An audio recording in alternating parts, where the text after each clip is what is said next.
Hit them. Normal stuff usually.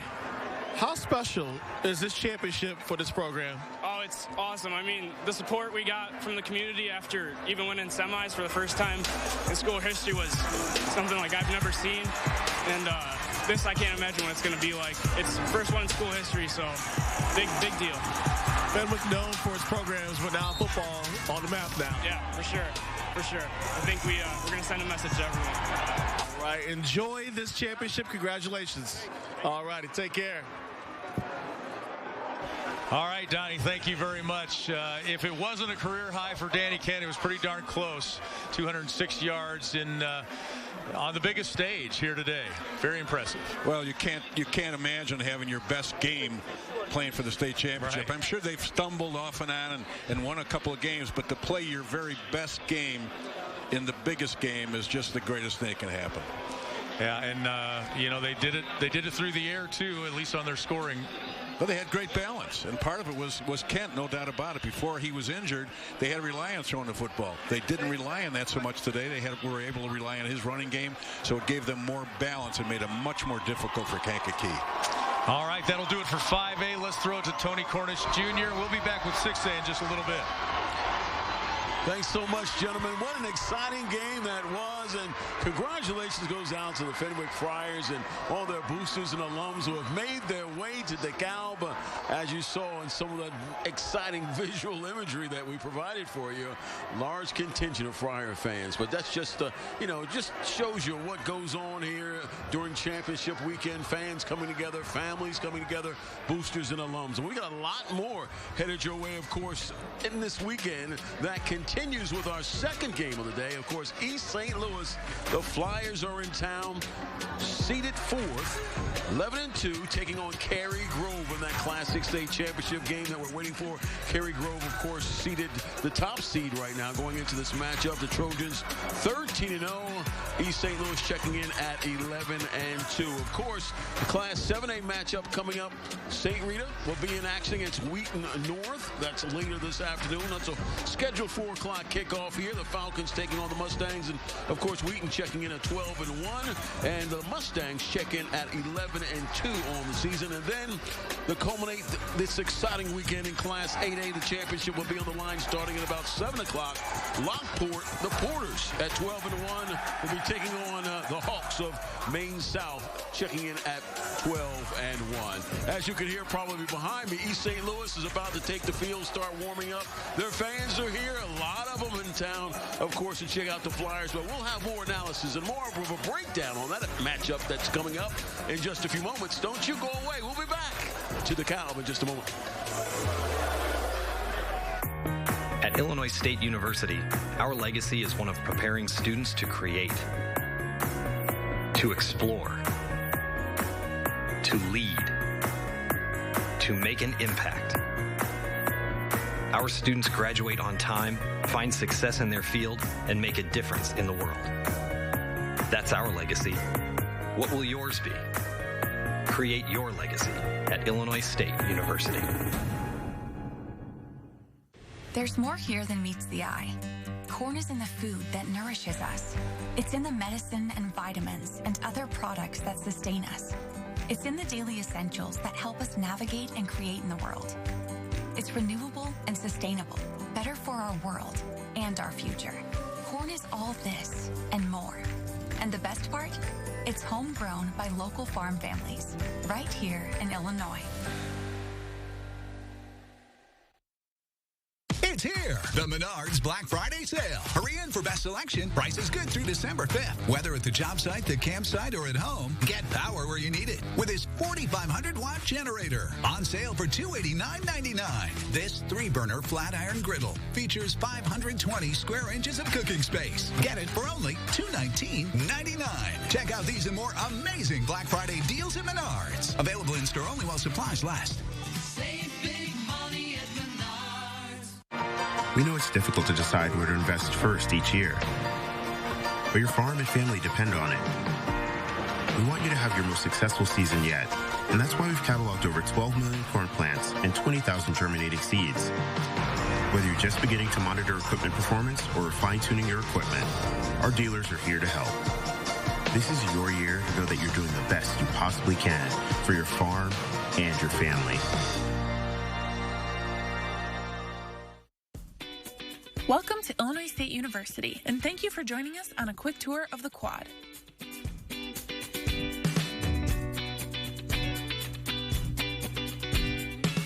As we climb the stairs towards Milner Plaza, you'll start to see Milner Library to the left.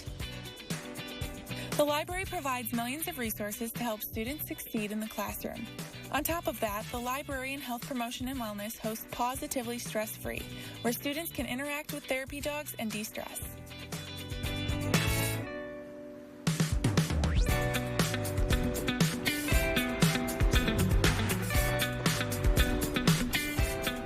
As we make our way across the bridge towards our quad, you will notice that there's lots of trees. Our quad is actually a registered arboretum, officially known as the Fell Arboretum, named after our university's founder, Jesse Fell. In nice weather, you will find students in hammocks, playing sports, and hanging out on the quad.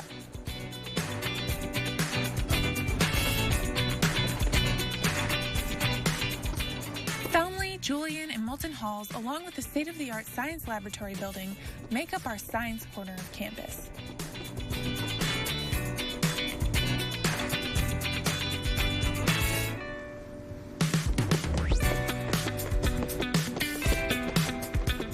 Hubby Hall is home to many university offices, including the Office of Admissions, Financial Aid, the Graduate School, and the President's Office. Old Union was the original student union before the Bone Student Center was built. It is now home to the School of Information Technology. Fun fact about Williams Hall, it was the first library prior to the construction of Milner Library and is rumored to be haunted by Ange Milner, the first university librarian.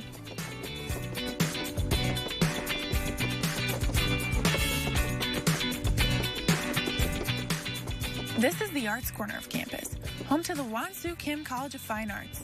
The beautiful glass building to the left is the Center for the Performing Arts, and this round building to the right is the Center for the Visual Arts.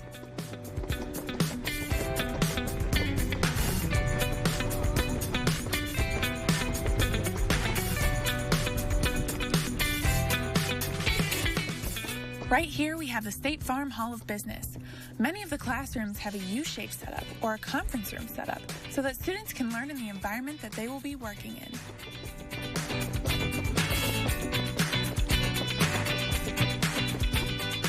McCormick Hall is home to the School of Kinesiology and Recreation and is attached to our Student Fitness Center.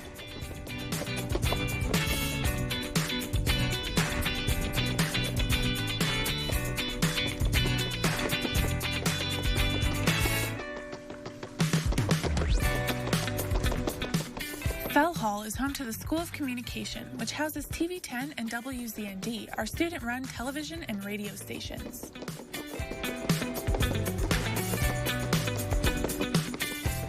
DeGarmo is home to our nationally recognized College of Education. 1 in 7 public school teachers in the state of Illinois graduated from Illinois State University. Cook Hall is the oldest building on campus and the original gymnasium. It now holds the School of Music, and the Big Red Marching Machine can be found warming up outside on game days. Edwards Hall is home to the Mennonite College of Nursing, which just celebrated 100 years in 2019.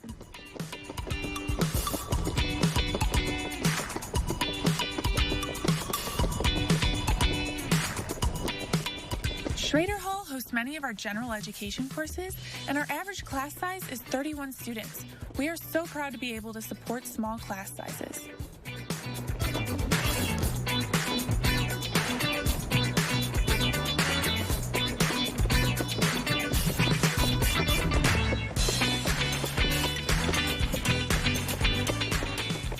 And we're back to where we started, at the recently renovated Bone Student Center.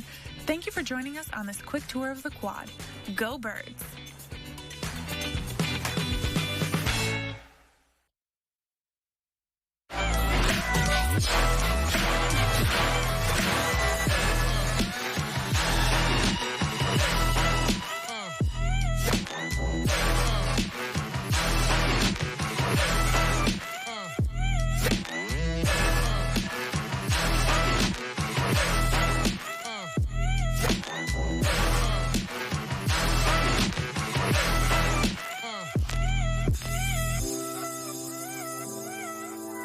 It starts from the moment you enter the court. We're there to serve, make sure we're creating a fair atmosphere for both teams, upholding the integrity of the game. I chose to be an official when I was a senior in high school, 17 years old. I think it's the best decision I've made. You could play, and you could make extra money on the weekends on the side, and why not? In life, things aren't scripted. Games aren't pre-scripted. You know, I got into officiating because my father was an official. Officiating was part of our family life. It wasn't just the game. Get to be outside, get to like experience the game. It's so much more fun. You can get a lot out of it. If you're an athlete, we need people like you and young athletes who can translate those skills to officiating. So much of officiating is not necessarily what you do on the court. It's how you conduct business off the court as well. Being an official, sure, it's not easy. And if it wasn't for those difficulties, I don't think I would be where I'm at, because it helped me become not only a better official, but a better person. It happens in every town, in every game. We never have a perfect game, but the rewards always outweigh the negativities. And it's just been wonderful.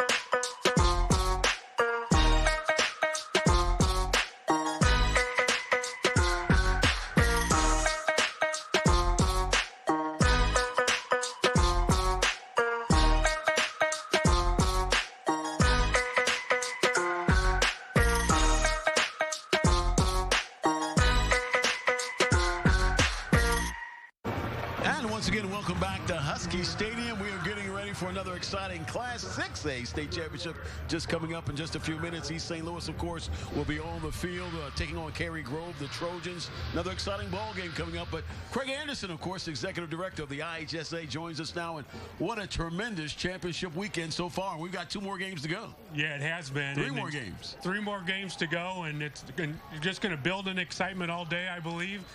Just fun to see so many kids enjoying this after the losses they had last year. So, yeah, it's just fun to be here back Husky Stadium again and culminating our football championships. Now, I don't call this weekend a comeback. Of course, it was out of our control last year. What happened? Of course, we're jumping back, hopefully getting back to some degree of normalcy. Talk about the IHSA and how you've tried to link the past with right now and trying to keep everybody interested and engaged in this state championship atmosphere. Yeah, so we faced a lot of challenges last year. You know, our students, our staffs, our IHSA staff, our board, and principals and administrators. And so, you know, we've really just tried to, as we've brought this back, we're celebrating 50 years of Title IX, that anniversary. And so there's just so many things to be thankful for, you know, on this Thanksgiving weekend. And so we've just tried to, you know, build up within our staff and our board these opportunities for kids, and it's great to see our fall culminate with these championships, and really excited about these upcoming games yet to be done. And the excitement is unreal. You can feel the energy here in the stadium, of course, and with the players and the fans all coming together, but a lot goes on behind the scenes to bring this all together. Talk about that. Your staff does a great job. Yeah, they do, and you know, we've been preparing for all of our fall championships, but we culminate with this one. We got a number of staff on hand to help run things, but we're really dependent upon the local people here in DeKalb, the Convention and Visitors Bureau, the things they do, welcoming the teams and the communities that come with the Tent City program that they offer. So yeah, we're here and we enjoy the benefits of it, of course, but really the local people, NIU and the city of DeKalb, have been so welcoming with us this weekend, and so we celebrate them and all of this. What's on the horizon, Craig? What's next for the IHSA? Well, you know, winter sports are underway, and so we're excited about all of those culminating with championships on time. And so, yeah, we're just more kids getting opportunities, and that's really what we're about. We're introducing girls state wrestling this year, so we'll have that, and then esports is coming. So those are 2 new activities we've never offered before, and we're going to culminate those championships this year. So really exciting things ahead and new opportunities for our students. All right, Craig, always a pleasure to see you, and continued success. Appreciate it, Tony. Craig Thank you. Anderson of the IHSA Executive Director there, of course, doing a great job. And I'm going to ask him more about that esports. I like that myself. We're going to take a short break. We'll have more from DeKalb and Husky Stadium when we come back.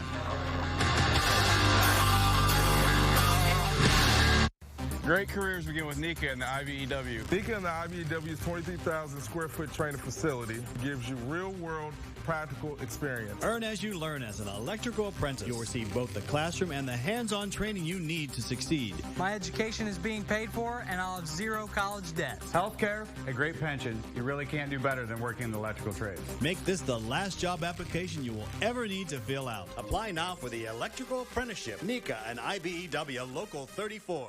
Other dealers want to tell you why to buy from them. At Bob Grimm Chevrolet, we want our customers, like Dave, to share the day they experience the Bob Grimm way. Everyone at the dealership was friendly and professional. A great experience from start to finish. Make 2021 the year you drive away in a Chevrolet, the Bob Grimm way. Start your next project at Builders Warehouse. We have over 15 colors of vinyl laminate flooring in stock, starting at $1.85 a square foot. Get it done at Builders Warehouse on Southwest Washington Street, or visit us online at bwpeoria.net. Your car is more than just transportation. It's a gathering place. Your mobile community. At CEFCU, we get that.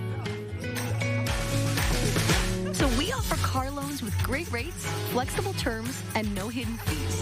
We work with you to get the loan you need for the vehicle you want, because getting there together is better than going it alone. CEFCU, not a bank, better.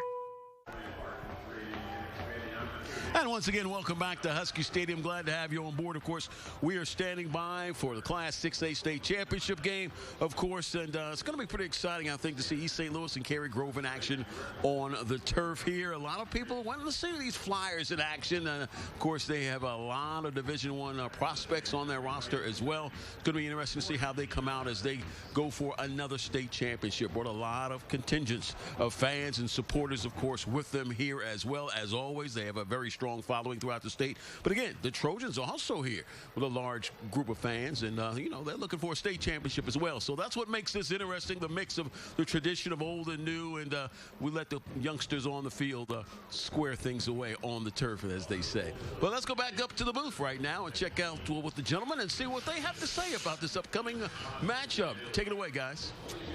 All right, Tony, thank you very much. Lee Hall and Jack McInerney here with you as we get ready to kick off 6A state football here as East St. Louis takes on Cary-Grove. And like we had in the first 2 games yesterday, we've got an old school offense against a spread offense. Well, and it's quite a different dynamic. We certainly do have those different types of offenses, but the dynamic that goes along with those offenses is completely different. It's really going to be a very interesting showcase today. All right, this is the second game of the day. We just saw Fenwick with the win over Kankakee in the 5A state championship. We've got this one coming up next. East St. Louis is facing Cary-Grove, and we've got 2 more ball games coming your way tonight. So we'll stick around with us here in DeKalb. We will have the 6A state championship coming up next.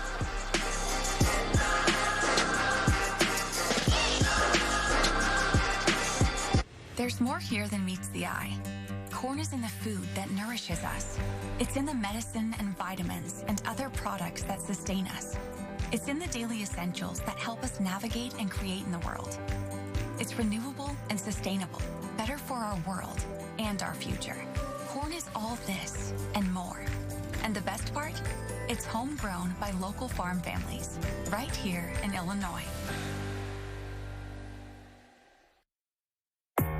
At Illinois State University, our legacy is one of preparing students to create, to explore, to lead, to make an impact. Our students graduate on time, find success in their field, and make a difference in the world. That's our legacy. What will yours be? Create your legacy at Illinois State University. It's here, the Menards Black Friday sale. Hurry in for best selection. Prices good through December 5th. Relax in style with this heat and massage rocker recliner. Only $249.99. Stay warm this winter with this 54-inch electric fireplace. It can also fit up to a 65-inch TV. On sale for $219.99 after rebate. Check out these and more amazing Black Friday deals at Menards. Available in store only while supplies last. Save big money at Menards. We are back in DeKalb Husky Stadium on the campus of Northern Illinois University, and we've got 6A football coming your way. State championship on the line as Cary-Grove takes on East St. Louis, the defending state champs from 2019. Lee Hall, Jack McInerney with you for the call of today's game. And Jack, the question is, can anyone in the state of Illinois beat East St. Louis? Nobody has yet. It's up to Cary-Grove. It's going to be interesting. You've heard that story, David and Goliath. Yes. I think that's what we're looking at today. There's no doubt about it. Two teams that have completely kind of a different orientation on what they think the game of football is all about. And we're going to see that today. It really is a David and Goliath game. There's no doubt about it. The talent that East St. Louis has is just mind-boggling. And ironically, when East St. Louis won 2 years ago, they played a school from Cary-Grove's conference. Prairie Ridge. Yeah. And that's a team that does the same thing that Cary-Grove does, so it's going to be kind of a mirror image of that particular game. All right, well, we've got kickoff coming up here, East St. Louis and Cary-Grove. Don't go away. We'll be back with the start of the 6A state title game coming your way from Husky Stadium.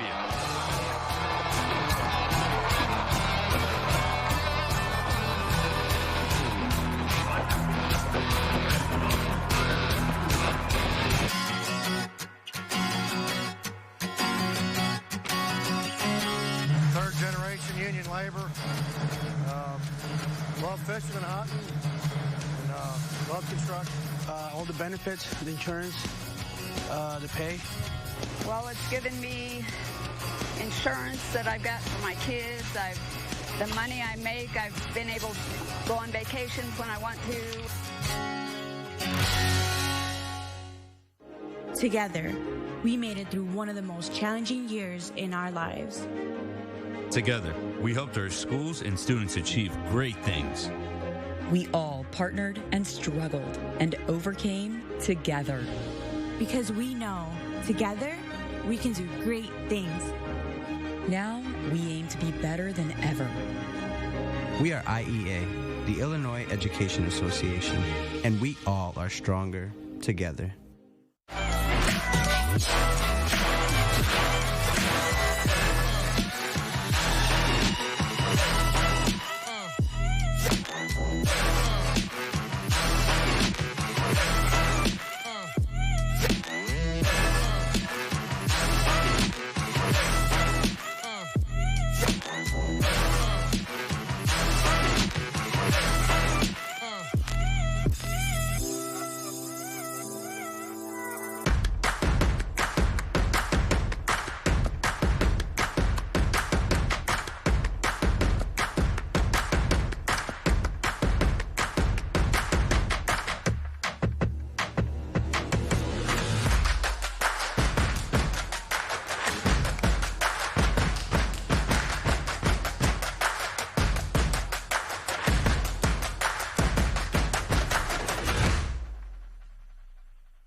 The 2021 IHSA Football State Finals is brought to you by LiUNA. Start your career in construction today at liunacareers.org.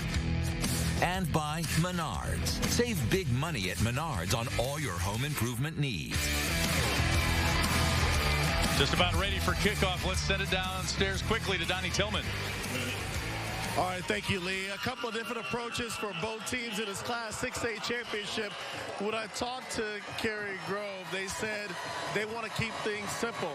As far as East St. Louis, hold it for ball game. They said all gas, no brakes. Even though they were across the mighty Mississippi from Missouri, they said they are the state of Illinois' team. They look to showcase it today. We'll see what happens in this championship game. I'll send it back up to you. Thanks, Donnie. Well, they proved it here a couple of years ago. And without a championship last year. They are the defending state champs. Cary-Grove won the toss. They chose to defer. East St. Louis will get the ball first.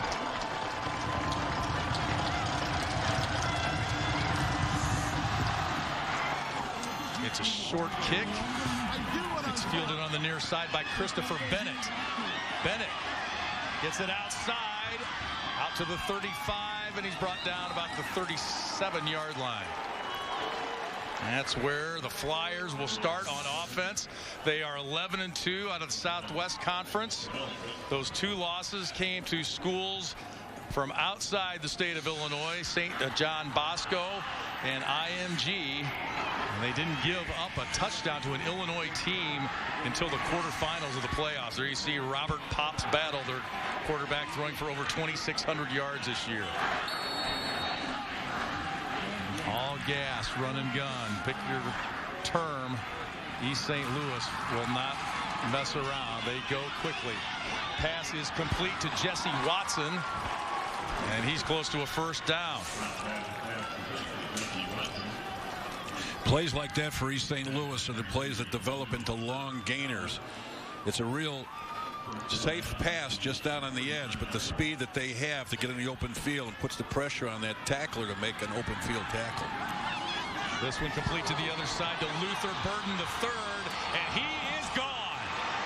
Luther Burden III, 53 yards on the pitch and catch.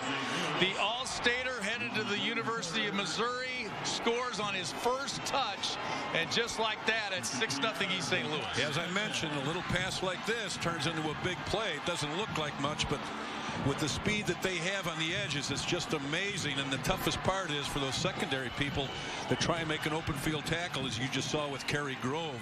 They have the speed, they have the moves. It's tough to go one-on-one with them in the secondary.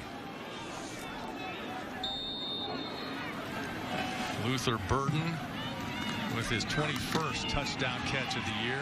Teron Martin bounces off a couple of tacklers and gets in for the 2-point conversion. East St. Louis doesn't have a point after kicker, so they go for 2 all the time, and they get it there.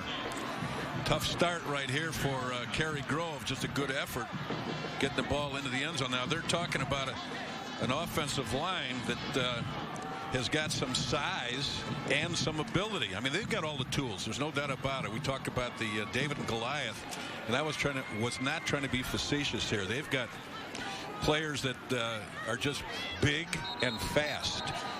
And Cary-Grove's a situation where they're not a team that can play that kind of football. They're not a catch-up team. They got to control the ball on the clock. And that's the danger of deferring after you win the toss. I was to give it to surprised East at St. that. Louis. Yeah. I was a little surprised at that. But you know there what? you get a look at Luther Burden. I was surprised at that, but he's down there coaching. He's won a state championship. I'm up in the booth with you. Yeah. So.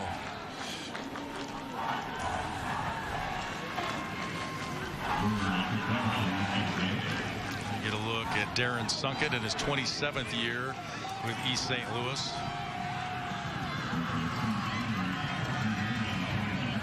They are known as the City of Champions, and they are 9-time state champions in football. And they've been here 11 times. Yeah.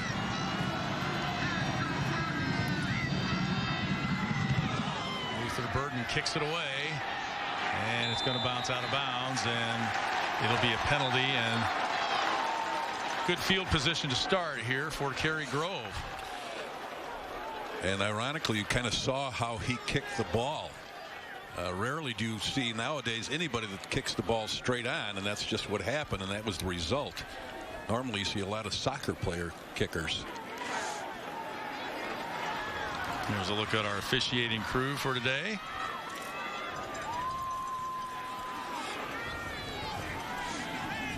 So the Trojans will start from their own 35, 13-0 coming into this one out of the Fox Valley Conference. Ranked second in the final poll, a #1 seed in the postseason. And they give up the middle to Nick Hisson, their leading rusher. And he's penalties all the way down to the other 45-yard line, a pickup of 20. And they needed that. They needed that psychologically after that big play by East St. Louis. And that was just part of the outside veer. It didn't go inside. It went right off tackle. The tackle blocked down. And East St. Louis's outside linebacker stayed stagnant. He went right underneath him. The fake to hiss on this time. Jamison Sheehan, the quarterback, keeps it. And he picks up a couple. So Sheehan is the quarterback. And there you can see he's thrown for 907 yards. Those numbers don't jump out at you as a quarterback. He's also run for 815 yards. And the numbers might not impress you, but it impressed somebody because he is an all-stater. Well, when you run this kind of an offense, you've got to have a general that knows how to run it. Now, he can make some changes, but it's usually in direction.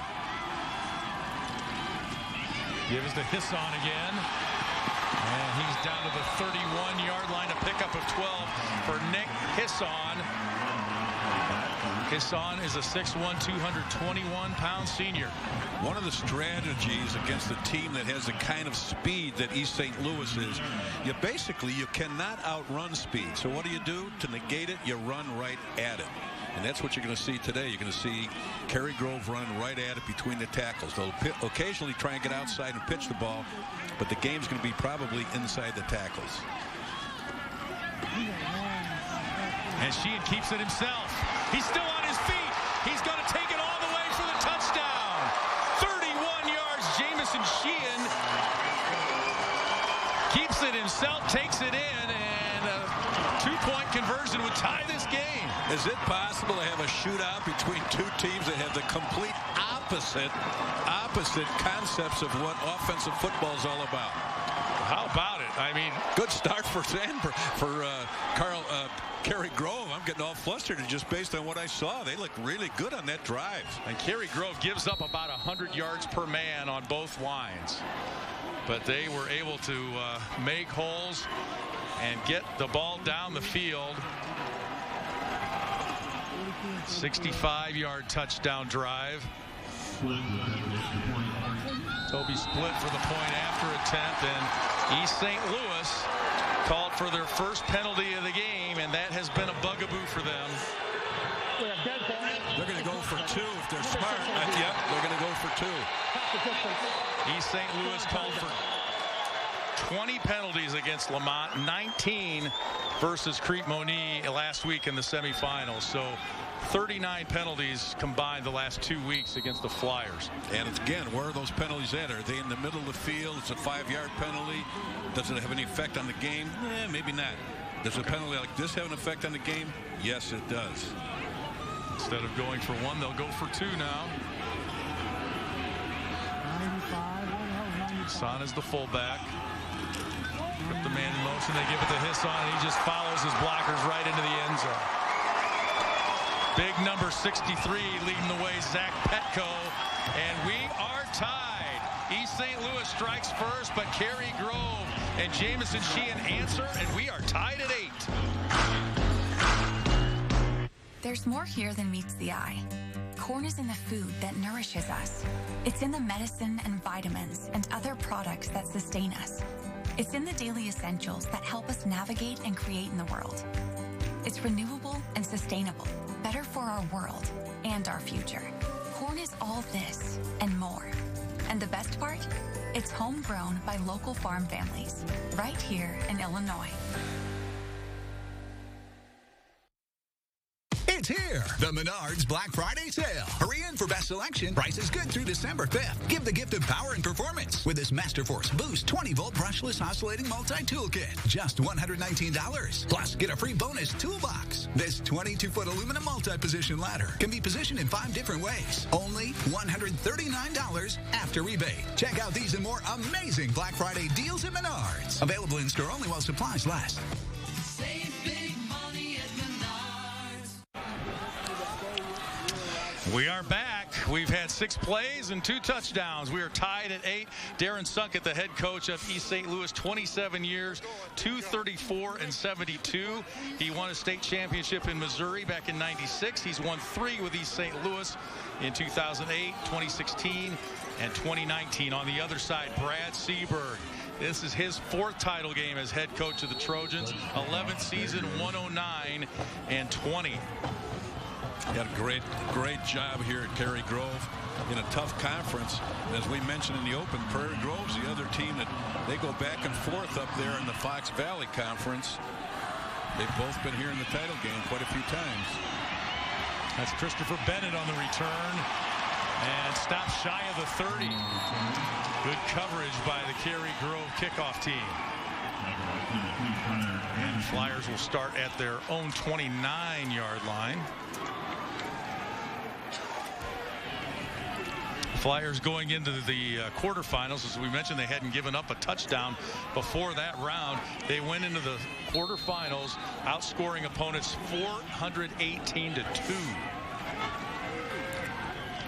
They had to go outstate to look for competition. And you get a look at their starters. And hopefully they found some today. Pops Battle fakes the handoff, takes it around the left side. He's down near midfield, and they'll mark him at the 47-yard line. A pickup of 18 for Pops Battle. That's his nickname, family nickname. 5'11", 170 sophomore quarterback. It's kind of interesting, their philosophy. They play kids young here, and that's why they always seem to have them on championship teams. They'll play freshmen and sophomores. And there's their freshman, Teron Martin. And he's got a first down. Down to the 42. Pickup of 11. That offensive line gets out in front of you, and it's kind of tough to see the defenders.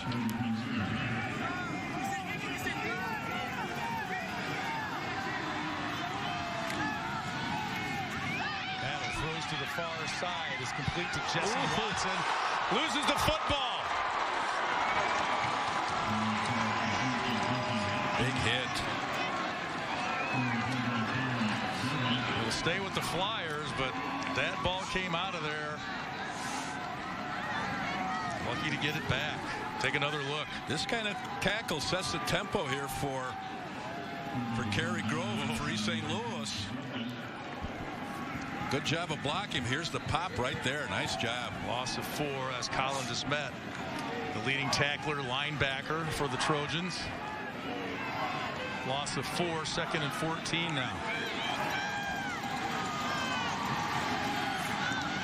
Battle looking down the middle and complete.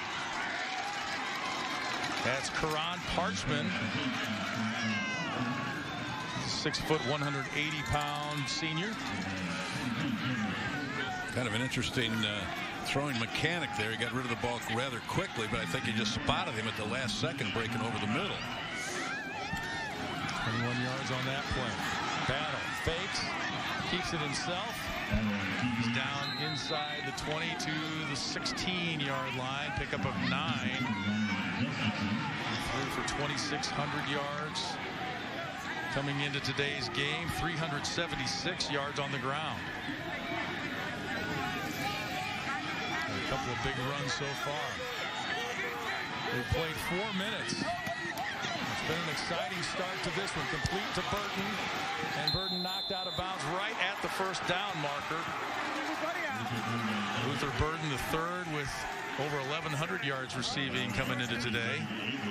And they're going to mark him a little short. Good look at all the defensive starters there. No, now they move the chains. First down.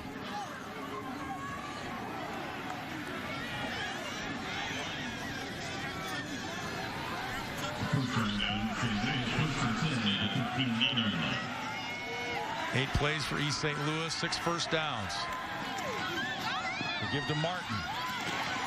He's still on his feet, takes it down to the 5-yard line. Some hard yards there for Teron Martin. 834 yards on the season coming into the game. First and goal, Flyers. There's the cut right there. You can't coach that kind of a cut. 5'8", 180. He's got some quickness. It's just really hard to believe he's only a freshman. And it's a touchdown while we're in the replay. Martin takes it in from 5 yards, and the freshman puts East St. Louis back on top. Showed you an awful lot of speed and quickness right here. Getting the ball out on the edges. Using the ability of that offensive line to show some movement and getting Martin in behind him.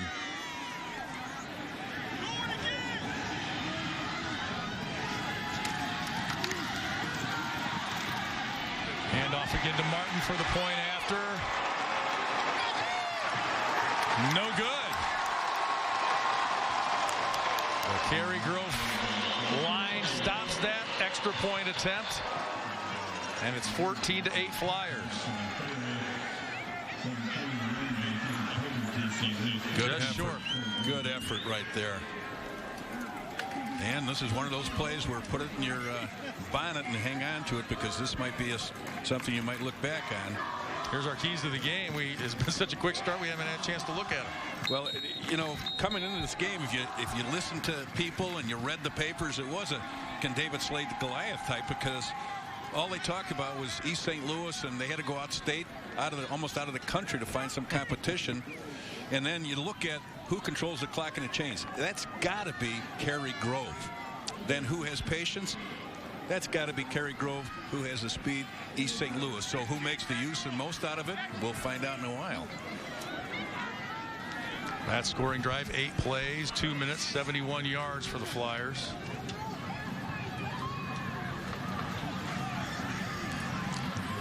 Pretty exciting start to this 6A state championship game. We are glad you are here. Flyers kick it away again. That's Burden. Fielded at the 9-yard line. Colin DeSmet. He takes it out to the 29.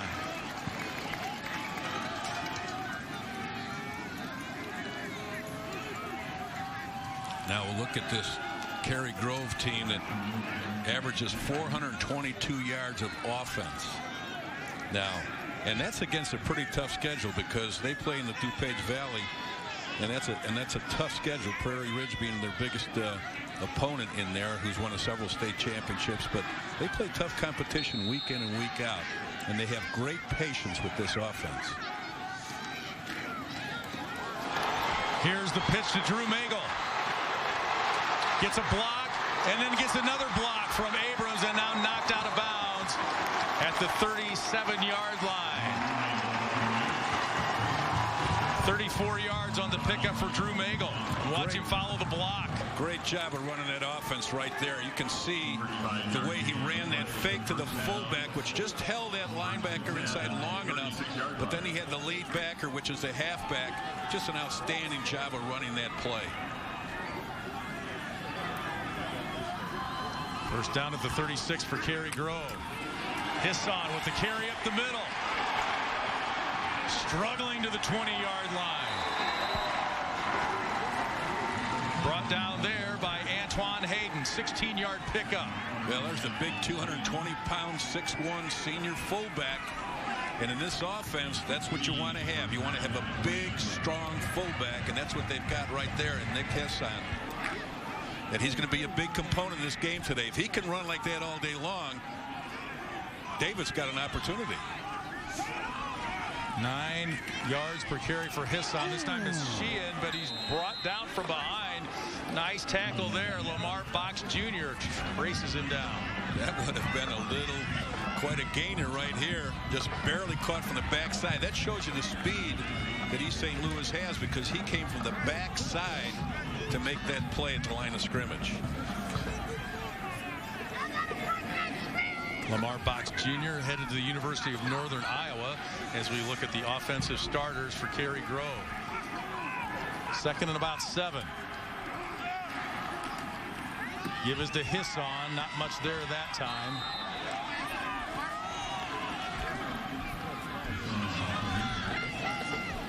When you run that play with the fullback, you're relying on getting movement from that offensive line to get that defensive line off the ball. And as you can see right there, it's going to be a little tough to get him off the ball, because he's got some beef You got to double team him, or you got to find the seam and hope that he cannot get there. But his son's going to be a big factor in today's game. That was Teron Scarborough we were looking at, 5'11", 315 junior. Brad Seabird calls it an NFL line on both sides of the ball for East St. Louis. Third down now. The fake to Hisson. Sheehan keeps his feet down to the 11. He'll be about a yard short.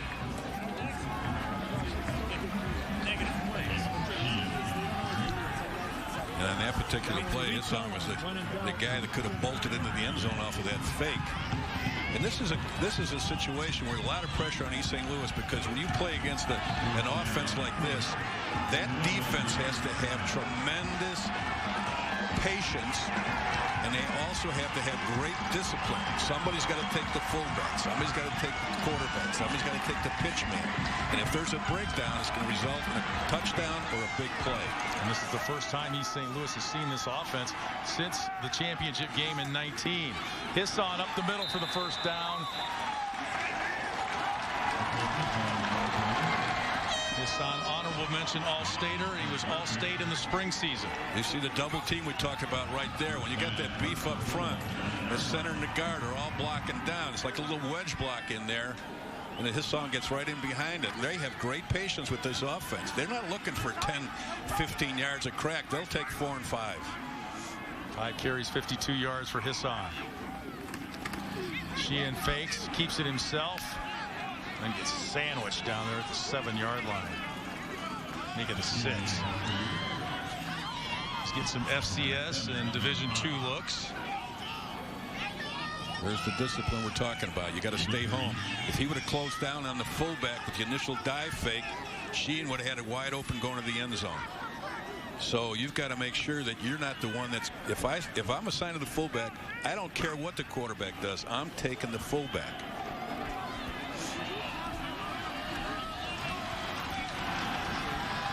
Second down, 8th play of the drive, all on the ground.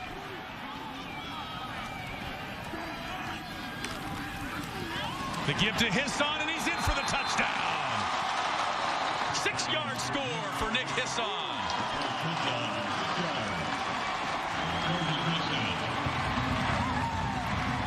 And it is a back and forth one here. Back and forth, good patience right there by Cary-Grove, believing in their offense, trusting what they do best, and that's running the football inside and occasionally running it outside. Good job by the offensive line at Petco and Katsinos and Sharkey and Kasperi and Nicopols. Takes that offensive line is what makes this kind of an offense go. Toby Split, 66 of 71 on point afters. And that one's good, and we are tied. Check that, we are not tied. 15-14 the score. Cary-Grove goes on top. It's been a wild game so far. 15-14. We've still got 3:34 left in the first.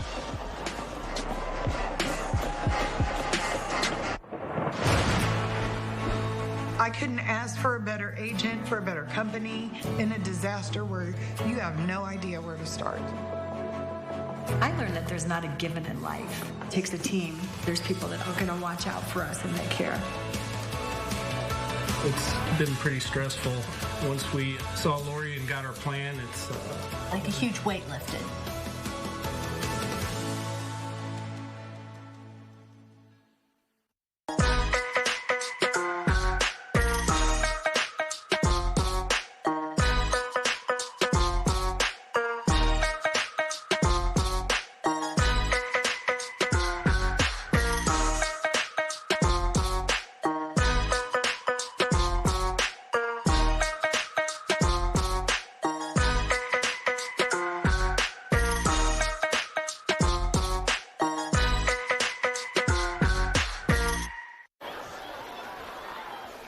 Wild start to this 6A championship game. Cary-Grove with the 1-point lead over East St. Louis.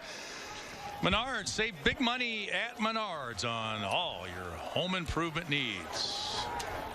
Lee Hall, Jack McInerney with you here in the booth. Johnny Tillman's with us, Tony Cornish Jr., and our great crew, IHSA workers. And People manning the cameras and working down in the truck, working 8 games in 2 days. Nick Pinto with us here on stats for all 8 games as well. Kick is away. Luther Burton. Oh boy. Luther Burton with 8 punt return touchdowns on the year. And he gets the kickoff chance here and still on his feet at the 28 and finally brought down.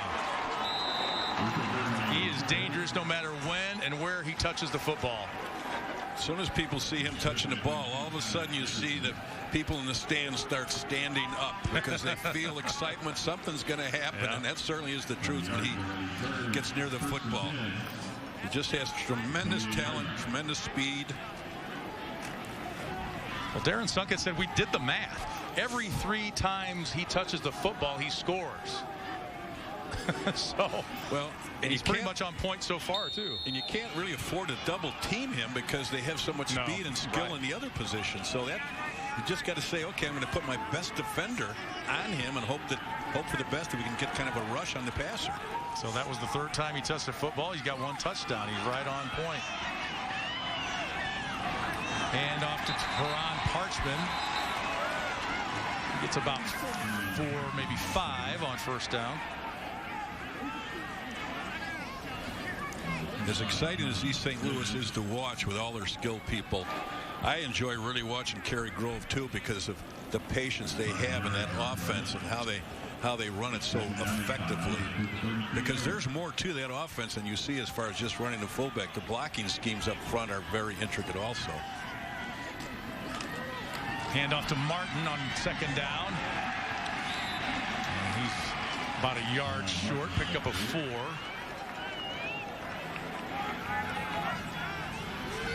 8 yards per carry for the freshman, 5'8", 175. That's amazing to be able to think that every time you touch the ball, you're going to get 8 yards. Battle is 5 for 5 passing for 82 yards. The pitch to Martin now. He's got the 1st down. Gets a couple of yards before he's knocked back. It's 1st down Flyers. Good job right there. Turning him inside to the help. The corner didn't take the fake. Watch him come to the top and force him inside. That's where all your help is. Had he got out in the edge, he's gone. Really a good job right there of fundamental football. Force the play inside where all your help is. 48 points per game for this East St. Louis offense. Martin again to the left side. Has a gap. Got the 1st down and more. Still moving all the way down to the 42-yard line. Pickup of 18 for Teron Martin. It's so important that the value of the blockers, the wide receivers. Look at the lock on right there. He ties up the defender long enough for Burton to get by him. It's so very important for those wide receivers to realize that they've got to block out on the edges, not just be pretty boys and catch the ball. But the key to big plays is those kids locking on and blocking. That was the 6th carry for the freshman, already 51 yards for him. Cary-Grove with a 1-point lead here, minute 20 to go, 1st quarter. And a whistle before the snap. It's like a timeout. We have a timeout. East St. Louis.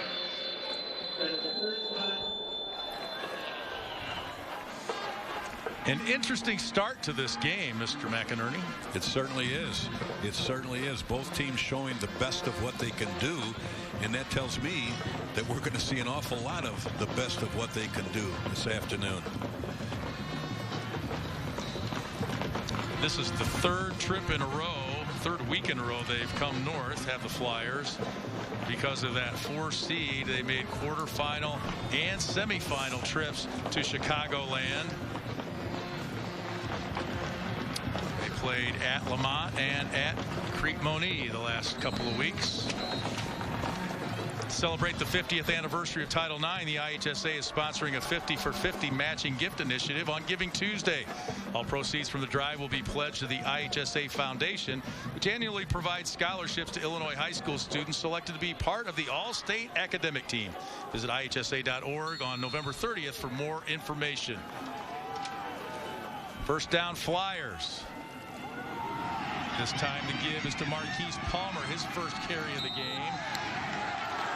Palmer's a 5'11 junior. There's a flag. Cary-Grove fans applauding.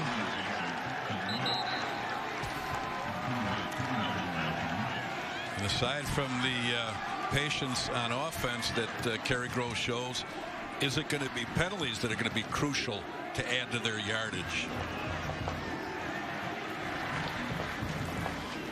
We mentioned what a problem that's been for East St. Louis the last couple of years. We have a dead ball, personal foul, number 50 in the offense, and force a penalty from the other line, second out.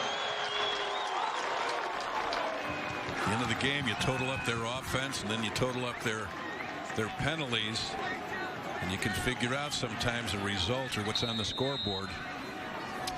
Darren Sunkett says we were probably penalized a lot in the 2019 game too, but we came out winners. So he's more concerned about that final score. Battle complete over the middle to Ryan Boyd. And he's down to the 36-yard line. Well, Battle doesn't have to scramble too much, just a couple steps here. What helps him is his receivers in the scramble drill. Anytime that he moves out of the pocket, they break off their routes and they look to get open. And they usually have a tendency of getting open. As a pickup of 13, this is Palmer now, cutting back. And a good carry there down to the 27-yard line, a pickup of 9 for Marquise Palmer. 478 yards, 3 touchdowns on the season. Boy, his quickness right here is amazing. 180 pounds. You can see why, as a freshman, there's so many people that are looking at him. And the ironic thing about this with him that I think is great, not so much his speed and his quickness, he is an all-academic player. And that's first quarter, and boy, oh boy, what fun it was. East St. Louis jumped out first. A 20-second drive, and Cary-Grove has answered, and they lead it after 1.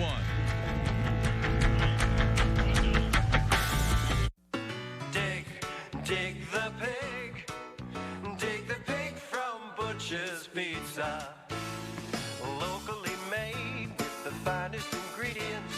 The frozen pizza with the just made taste. The quality pizza that your family deserves. A quick meal you'll be proud to serve. Dig the pig. Dig the pig from Butcher's Pizza.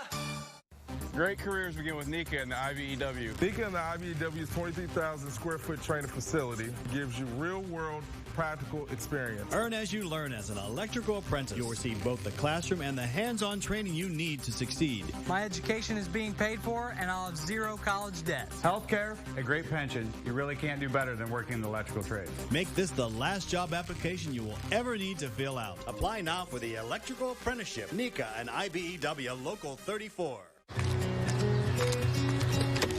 Your car is more than just transportation. It's a gathering place. Your mobile community. At SEFCU, we get that. So we offer car loans with great rates, flexible terms, and no hidden fees.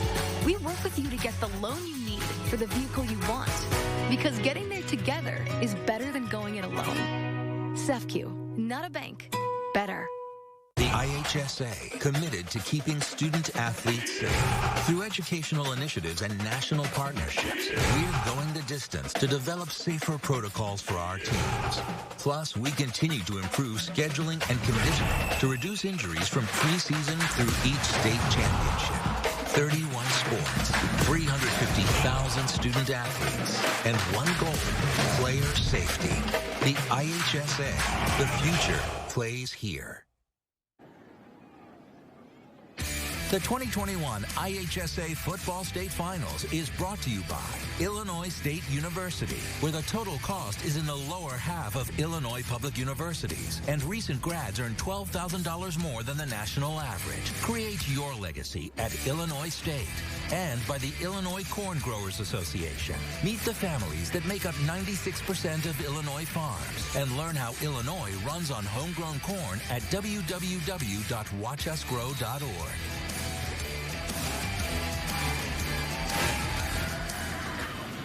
First down for the Flyers. The handoff is to Palmer. And he's pretty close to a first down on that run. So many parts for the Flyers, so many weapons. 330 yards combined offense for the two teams in the first quarter. Battle keeps it this time, fakes the handoff, gets to the 10. We've got a flag. That would appear to be from the area of holding, typically. I think that's what it's going to be. We have holding, number 15 on the offense. 10-yard penalty, and forced from the spot of the foul. Remain first down. Third penalty against the Flyers. Along with the huge yardage, the teams combined for 9 plays of 15 yards or more in the first quarter. Well, probably the other good defender besides Cary-Grove against East St. Louis is themselves. Right.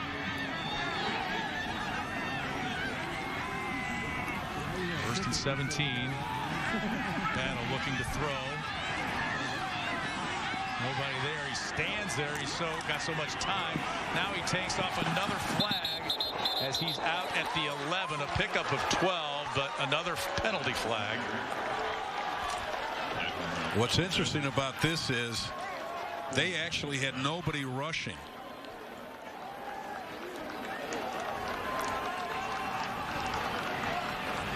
There's the hold right there. Alba took off his jersey. But they had nobody rushing. They had everybody drop back because of the concern they have for Battle being able to scramble and make big plays. They're playing softer with the defensive linemen and the linebackers and trying to help also in the secondary. We have holding, number 77 on the offense. 10-yard penalty and forcing the spot of the foul. Remain first down. So now it's 43 penalties and counting the last 3 weeks for the Flyers.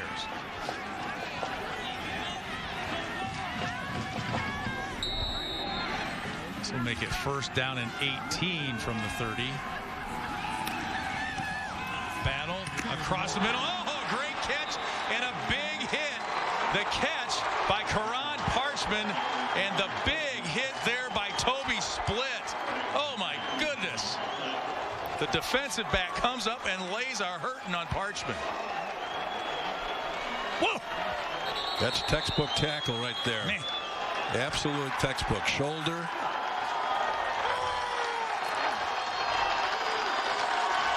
And unfortunately, Parchman's slow to get up. It's a nice catch. Great throw by Battle over the middle there.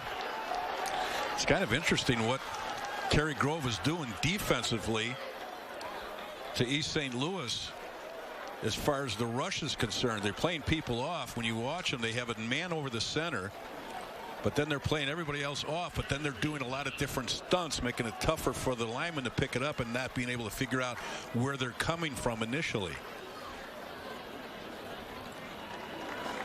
That looks like he's okay, thank goodness.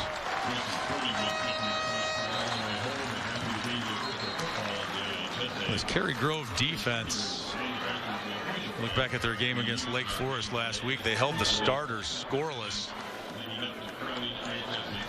You get a bird's eye view of Husky Stadium here in DeKalb. Started off a gray, cloudy, rainy day, and now it's bright sunshine and warm temps for November at any rate. Second down, Battle to throw. Looking right, now looking left. Now looking for a gap. He finds one. Down to the 5. Goes sideways. He gets into the end zone. Pops Battle from 11 yards. What a run. And actually, Cary-Grove had him defending defended for a while, but sometimes you just cannot defend an athlete like that for that length of time. He doesn't have any pressure because they're trying to contain him in the pocket. And you can see how he just shuffles around, but what great vision he has and the ability to cut back. What tremendous quickness. That's just an outstanding athlete, and it's really tough to defend for any length of time. For a while maybe, but not for a whole length of time. East St. Louis used the spring football season as more of a spring football practice like colleges do. And Coach Sunkett said one of the big reasons was to get Battle in the lineup as quarterback. And so he wasn't a deer in the headlights when the regular season came around. The two-point conversion, no good. Defended well there by Cary-Grove. Colin DeSmet in on the tackle.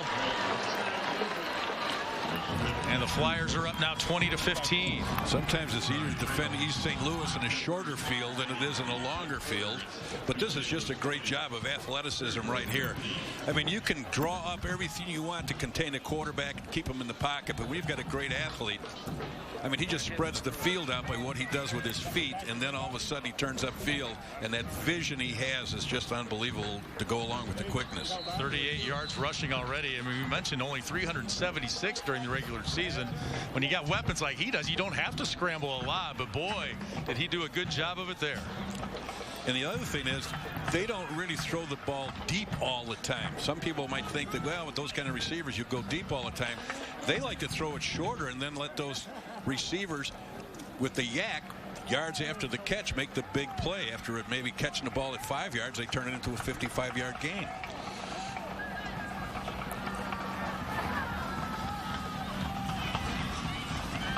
Four touchdowns combined in the first quarter. Add another one here, and the Flyers will kick it away.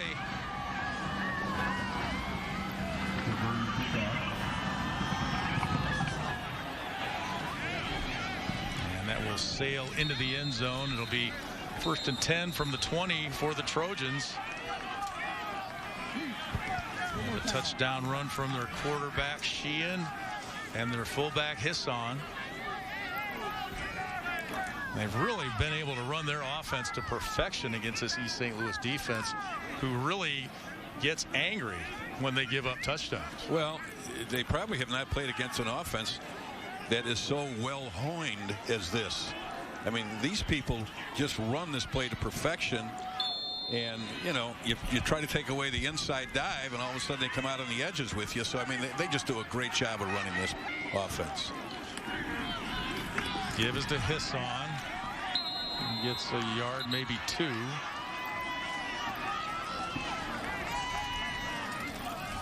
He had 118 yards and 3 touchdowns against Lake Forest.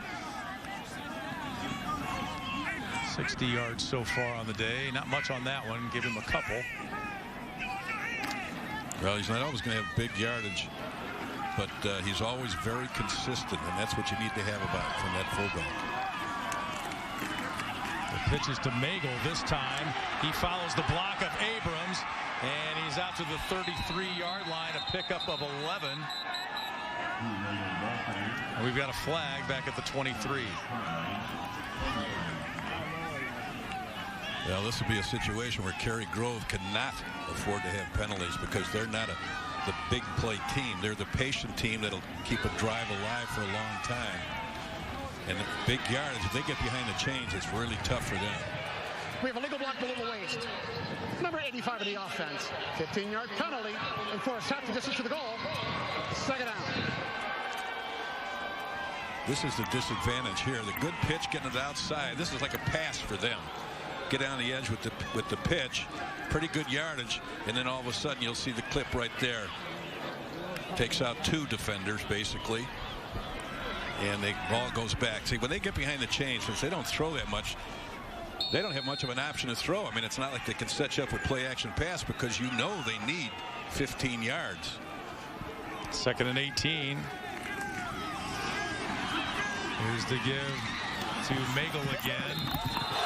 And a flag as Leontre Bradford got a little too carried away and threw him further out of bounds after he was already out.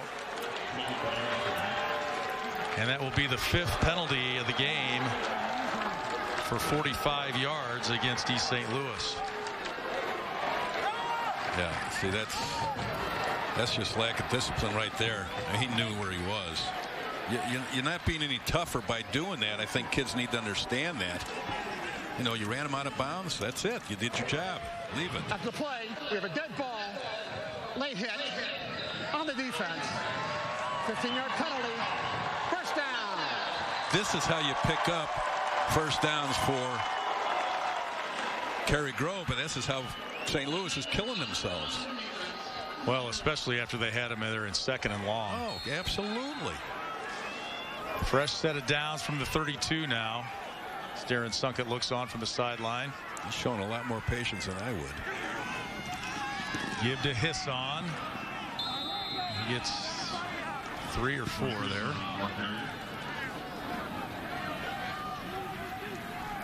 This offense putting up 300 yards or more in 10 of their 13 games. Very consistent throughout the year.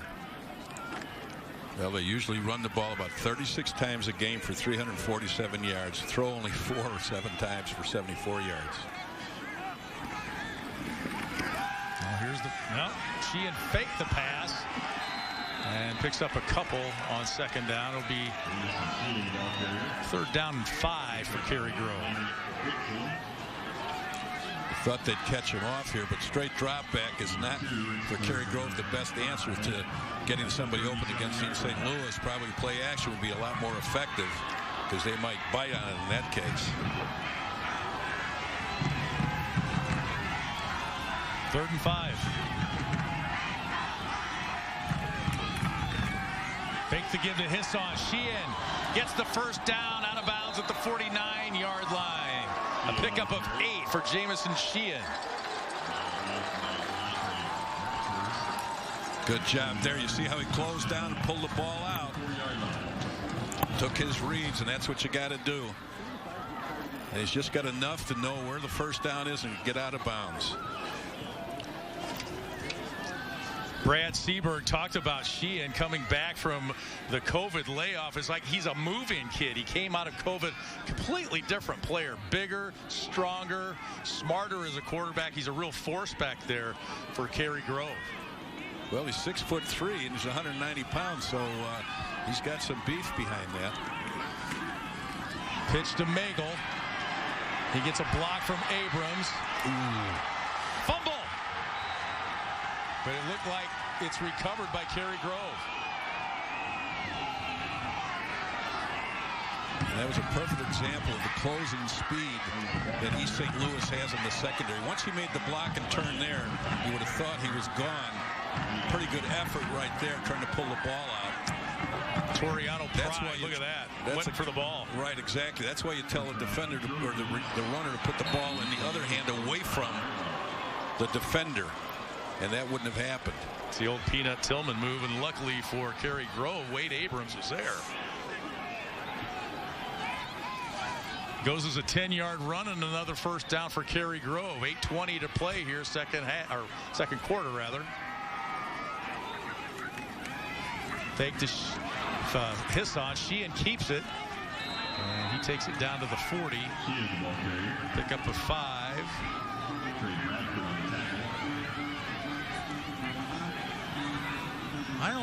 I'm always intrigued and admire the quarterbacks in this kind of a system, because you don't get to play, you know, as you grow up as a kid, if you want to be a quarterback, you want to throw the ball all the time. But these guys are game managers, but they're able to help with their legs and other ways of beating teams. Well, instead of using their arm, they're using their legs, because obviously they are another running back, as you say, because they do get a lot of carries during the game also.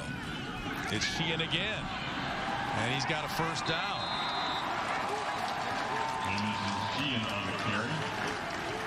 Got 7 there and needed 5. 89 yards on the ground for Sheehan a week ago, and he threw for 105 as well. Good read right here, and what's happening every single time, you've seen that, how they come down on the fullback trying to take him away, because he's really been the big runner as far as yardage throughout the year with 114 yards per game.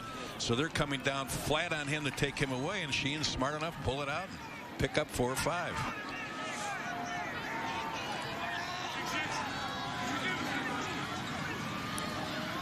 6 of these Trojans were on that 18 championship team for Cary-Grove, and an ankle tackle might have saved a touchdown there as Hisson takes it down to the 29-yard line. Pick up a 4.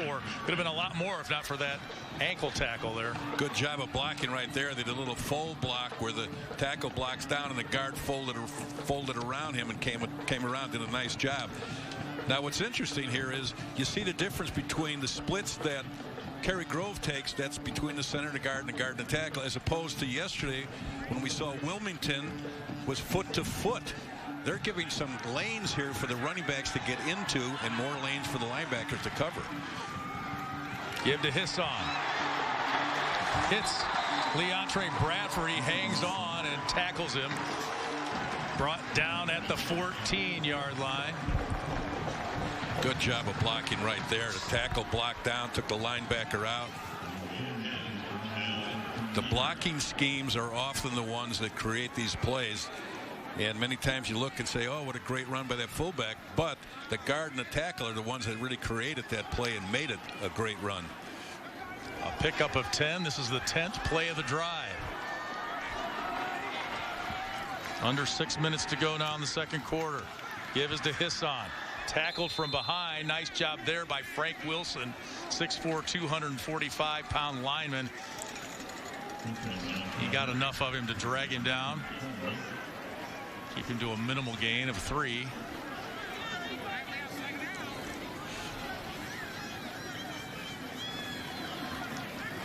Cary-Grove averaging almost 9 yards every play. It's an amazing statistic. And look at the clock also, how long they've had this clock. We've talked about it. They control the clock. They control the chains. Hisson bounces off one tackler, takes it down to the 7, pick up a 4. That's his 12th carry of the game. When you're running an offense like this, you as a player and you as a coach have to have great patience. You got to sometimes say, okay, I'll take that 3 yards. Instead of always worrying about maybe getting 13 yards, I'll take that 3 because the next play I'll get 4 or I'll get 5. Third and 3. Hisson up the middle.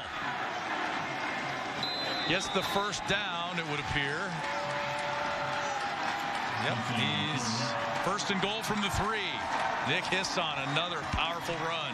Great job of blocking right there. Just kind of a wedge block, drove him out, drove the defensive lineman literally back into the linebackers. And you can, when you see where the blue jerseys and the white helmets end up, you know that that surge means that the running back has picked up at least 4 or 5 yards because they are really getting off the ball and driving the defensive lineman back off the ball. Fake, and it's Sheehan taking it in for the score. Jamison Sheehan from 3 yards. And the Trojans are back on top. It's quite a drive. Textbook drive for that offense. Patience, control the clock, control the chains. Right there, they take the fullback, he pulls it out and goes right where that defensive tackle was. Watch right here. Bingo, down, and in he goes. Great job right there running that offense. Like throwing a changeup when you're looking fastball. They fake to Hisson, and Sheehan takes it in. They're going to go for 2 here.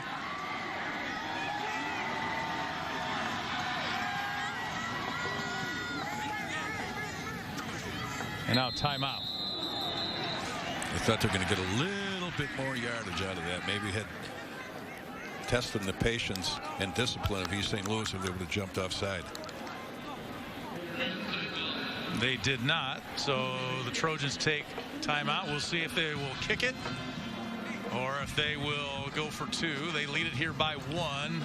A couple of ticks under 4 minutes to go.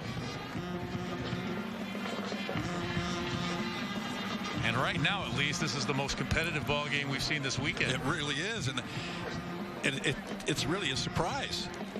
It's a complete surprise. I'm sure it's a big surprise to those that are sitting over there in the East St. Louis stands. And a a lot of people that are watching at home, because you've heard all about East St. Louis and all the athletes that they have and all the scholarship kids that they have and the speed and who they beat and who they haven't been able to play, this and that. And here's what we're going to be doing at halftime. Highlights and stats, Menards game summary. We'll take a look at your keys to the game as we take a look at DeKalb, the campus of Northern Illinois University. It's a beautiful shot right there. Turned into a really nice day. Sunshine, a little bit of a breeze, but not much. It was warmer when we woke up this morning than it got all day yesterday, so we appreciate that for sure. Still going to go for two here. Magel in motion. Give to Hisson. He goes in untouched. Wow. Nobody touched him. Wow. 23-20 Huskies. Or check that, Trojans. What a great job by that offensive line. Watch the surge right there. This blew him right off the ball. Great job. Trojans on top. It's here. The Menards Black Friday sale. Hurry in for best selection. Prices good through December 5th. Power all of your devices with this 30-pack of double or AAA batteries. They're just $3.98 after rebate. A bath set is the perfect gift to give this holiday season. These Dove men's and Axe bath sets are just $7.97 each. Check out these and more amazing Black Friday deals at Menards. Available in store only while supplies last. Save big money at Menards. At Illinois State University, our legacy is one of preparing students to create, to explore, to lead, to make an impact. Our students graduate on time, find success in their field, and make a difference in the world. That's our legacy. What will yours be? Create your legacy at Illinois State University.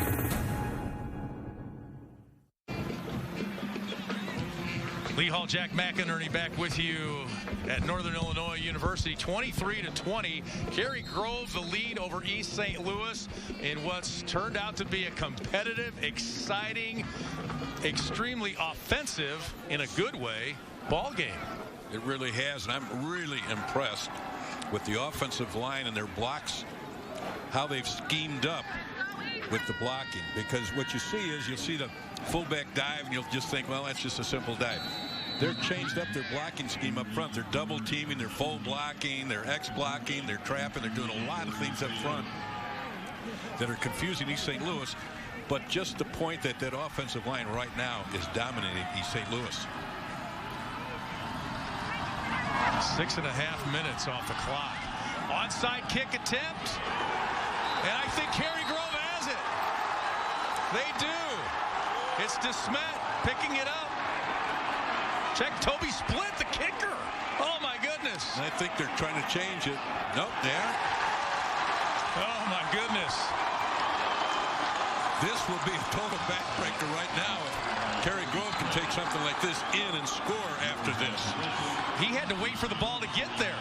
He did. They blocked. They tried to wall off the East St. Louis people from getting to it. This is really interesting. Watch how he turns his back, and that allows him to get to it. A lot of excitement on the East St. Louis, on the Cary-Grove sidelines. That's what you love about sports. You could sit here after almost 60 years on the planet and say, I've never seen that before. Hisson on first down to the 35-30. And finally tackled at the 20 after a pickup of 30 yards. East St. Louis is right now shell-shocked. Good job of blocking. They just lock on. Wow. Nice cutback right there by Hisson at 6'1", 220. Kind of runs pretty well in the open field. Usually just is a strong runner from the line of scrimmage up to the linebackers. But, wow, what a ball game. Dallas Brown finally tracked him down for East St. Louis. Man, oh, man. The Trojans catch East St. Louis napping, and they've got the ball in good field position when we come back.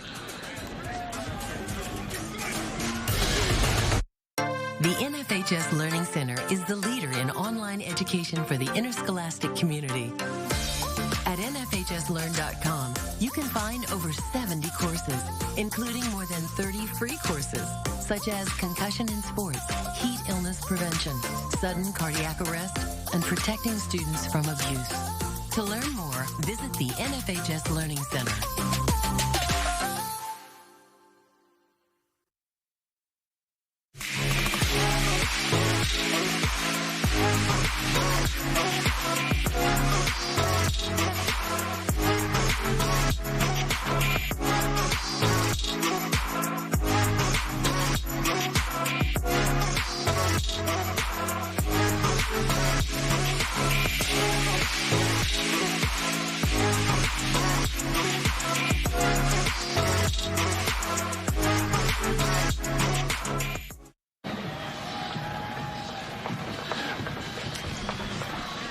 Back at Husky Stadium, 23-20, Cary-Grove leading East St. Louis, and the Trojans are driving at the East St. Louis 21. Illinois State University's total cost is in the lower half of Illinois public universities, and recent grads earn $12,000 more than the national average. Create your legacy at Illinois State. Lee Hall, Jack McInerney, Donnie Tillman, Tony Cornish Jr. with you here. And how about the little riverboat gambler for Brad Seaberg, the onside kick? If you don't get it, you give East St. Louis pretty good field position. Well, he figured, you know, we're playing well. Maybe this is our day. Who knows? But he took a chance, and it worked out for him. Because offensively, obviously, they've been doing a great job, and he has that feeling, I want to keep that offense out on the field. First and 10 Trojans. Nagel in motion. Give to Hisson. And he's down to the 11-yard line. A pickup of 10. Very close to another first down. Boy, that offensive line, you can see right there. They're just dominating right here. Wow. 11 senior starters on this offense. Hisson again. Not much there on his 16th carry of the game. How much an advantage do you think it is for Cary-Grove, for East St. Louis not seeing this kind of offense but once every couple of years? It's tough. It's real tough because you can't replicate this in practice. I mean, you want to get your scout teams to try and run what you're going to see during the week, but they can never run it as effectively as you're going to see in the game. Now, you can put it up on cards, have your JVs run that, but it just is not the same. First and goal now, Cary-Grove from the 10. Leading by 3, looking to add to it. This on the dive up the middle for 3.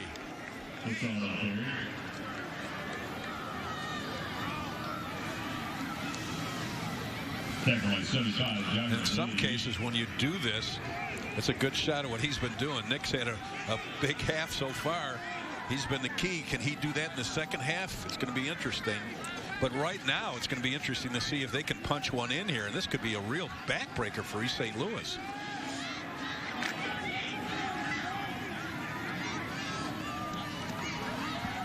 Because of the onside kick, Cary-Grove's had the ball now since about the 10-minute mark.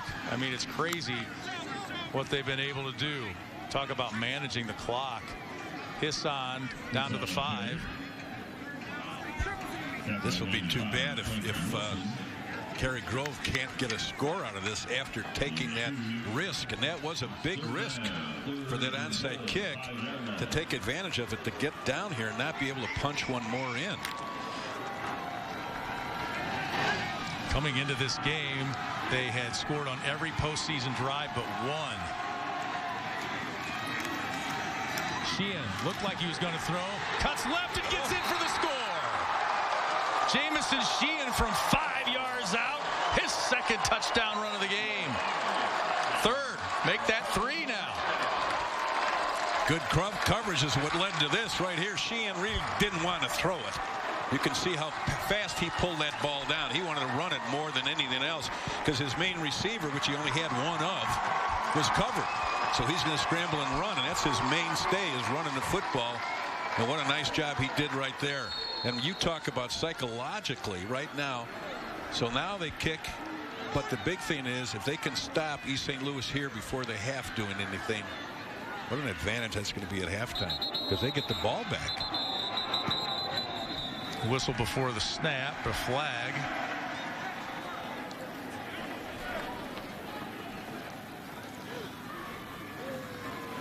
Cary-Grove gets the ball initially back, correct?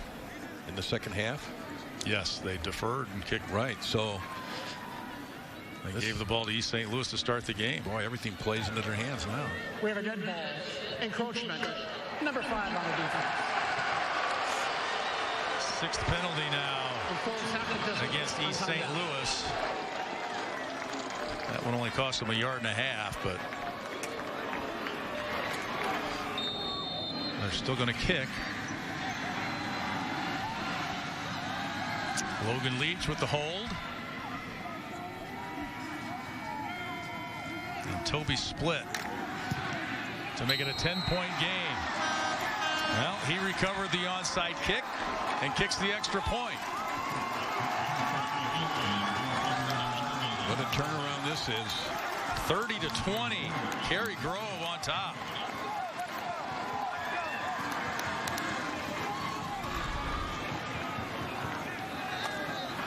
Hasn't thrown a pass, but run for 70 yards and 3 touchdowns. That's the expectation for a quarterback like this in this offense. Fenwick with their first state championship in football in school history earlier today. And this one's an exciting one here, 30-20 as we approach halftime. Coming up, St. Rita, another Catholic League school, taking on Wheaton North, followed by Maine South and Lockport. To finish up a fun Thanksgiving weekend here in DeKalb. This will be a big stop here for Cary-Grove. If they can corral this big offense and powerhouse that East St. Louis has, this will be a big stop for them going into halftime, and then be able to come out and take the ball over in the second half. 1:31 left in this first half. 50 points combined. I would have lost that bet.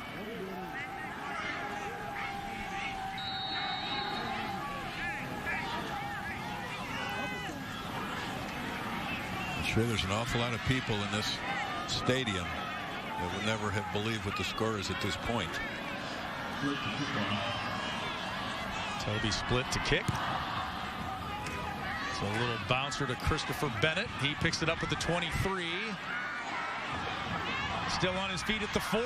Now knocked out across the 45-yard line.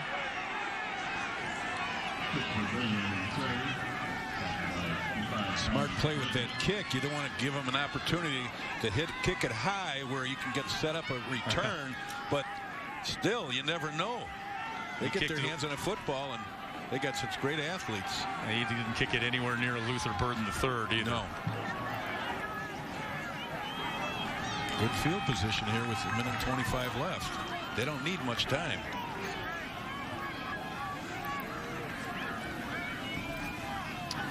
Bennett was marked out at the 39, so it was a return of 16. And that's where the Flyers have it with a minute 25 to go here in the first half, and they get the ball for the first time in about 10 minutes on the game clock. Battle across the middle, and it's behind the intended receiver, Ryan Boyd. He was 7 of 7 before that incompletion. Well, you can see what they're doing, and that put a lot of pressure on the quarterback. They're running 2 contained people on the outside and 1 up the middle, and everybody else is dropping into coverage. And they're saying, okay, you're not going to beat us with your feet. Let's see if you can beat us with your arm and beat our defenders. And so far, he hasn't been able to do that. Boyd was open, but the ball was behind him. 2nd down and 10 now. Pass intended for Karan Parchman is incomplete. A lot of blue shirts in the area. And in many cases, just getting your hands up is a visual deflection without physically having to touch the ball. And I think that's what happened right there. He lost sight of where the ball was when that linebacker put his hand up in the air.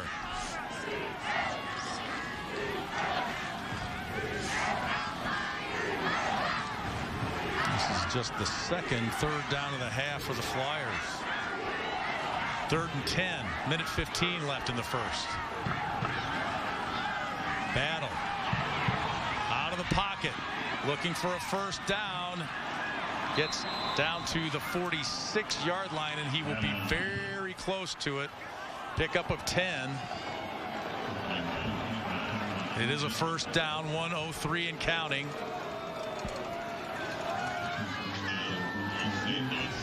Don't appear to be in a very big hurry. See, they're really spreading them out by formation, which gives the ability to the quarterback the ability to scramble. Battle. Drop from behind. Wade Abrams on the tackle. The linebacker, who's got some serious linebacker skills on offense, comes up with the tackle here. Had he not been able to make that play right there, he was off to the races. You got a timeout. You can see they're triple teaming the nose man, but they're trying to keep the outside people are trying to keep him inside the pocket, and they did a pretty nice job right there.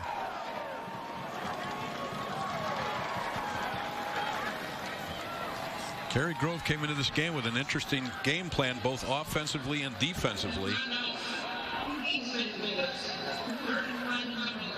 East St. Louis takes their last time out of the half.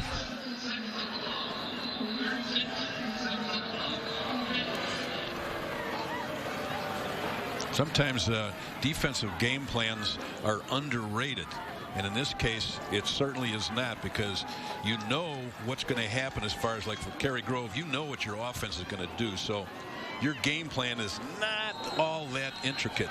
But defensively, your game plan against a team like East St. Louis and the skilled people they have as far as running backs and wide receivers is very intricate. And they so far have done a great job. You can see the coverage right now, what they're doing. They only rush in 3, 1 up the middle and 2 contain people. Everybody else is dropping. 2nd and 13. Battle. Complete to Jesse Watson. And this is playing right into the hands, Lee, of what Cary-Grove wanted to do. Keep the ball in front of them. A lot of time being wasted. 3rd and 5, yeah. Down to 10 seconds now. Battle throws to the sideline, complete to Parchman with just 3 seconds left. Well, when there was about 1:03 to go, and they let at least 10 seconds run off the clock then. Yeah, they really wasted a lot of time on this particular drive. But give credit to Cary-Grove's defense. They did a nice job. You can see right now the depth. They've got 3 deep. Nothing's going to go into the end zone. And again, the only thing that's probably going to hurt him is the scramble, if he could break one scrambler. Last play of the half. Battle throwing deep for Burden in the end zone. It's off his fingertips and incomplete. No flag, so that is the end of the first half. And Cary-Grove looking to shock the state of Illinois and beat what I think a lot of people think was a heavily favored East St. Louis team. Cary-Grove up 10 here at the half. Very impressive showing. It really is, but I hope right now that Cary-Grove doesn't think that this is the end of the ball game, because there's an awful lot of excitement here, and they've done a great job in the first half. But if they think that this is the end of the ball game, they're sadly mistaken. So coach has got to keep them under control. Oh, I know Brad Seberg knows all about that. He's with Donnie Tillman. This bump there at the end of the half, Coach. You know what? I know it's an entire game, but at least the first half, you feel like you won that one. Well, the scoreboard says it. It's a long game, though. Talk about the game plan for this team. Obviously, a lot of people may be surprised at home, but you said you wanted to see how your team fared on the field. Yeah, we're a physical team. They're a great team, and we're just hoping we can put together another half here.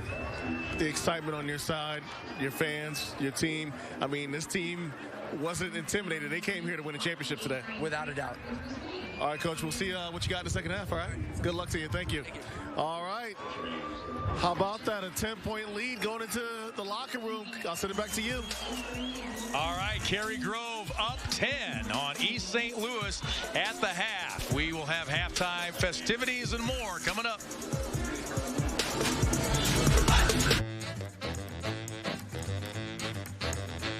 Leaving the house, not easy.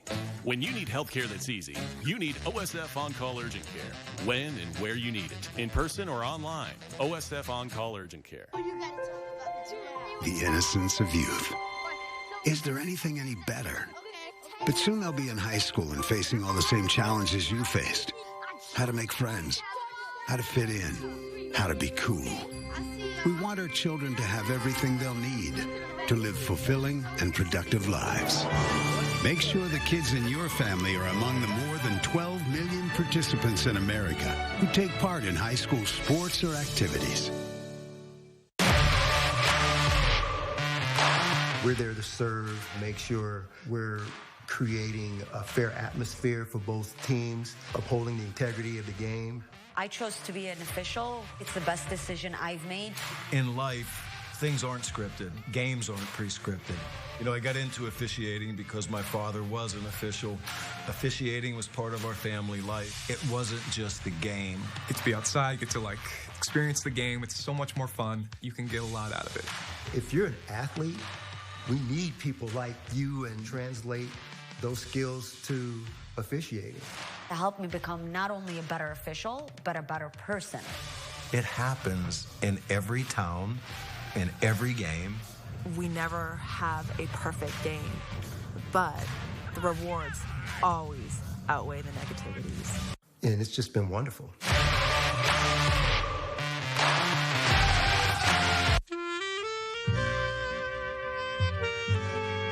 Roommates, not easy.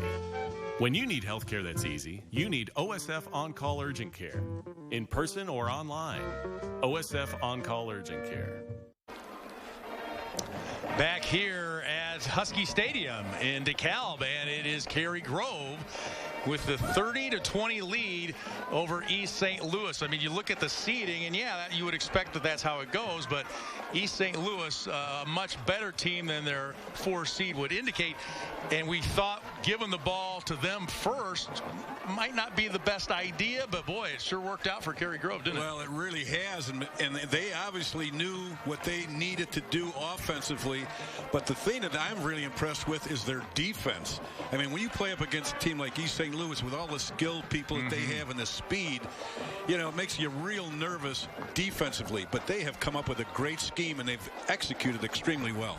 All right, let's revisit your keys to the game, and I think I know how these went, but let's take a look. Well, you know, when you control the clock and the chains, you're going to do pretty well, and usually when you control the clock and the chains, you control the scoreboard. And the other part of it is I'm just really impressed with the fact that David is doing an awful good job against Goliath, and most people in the stands here are shocked. But the big thing is, this is only the first half. You could see the composure that Coach Seberg had. And this is how he's going to have his players play in the second half. They ran off the field excited like the game was over. He knows it isn't, and it certainly is not. And how about that gutsy onside kick? Oh, boy, I'll tell you what. That's why he's such a great coach, and that program is so outstanding. They're down here all the time.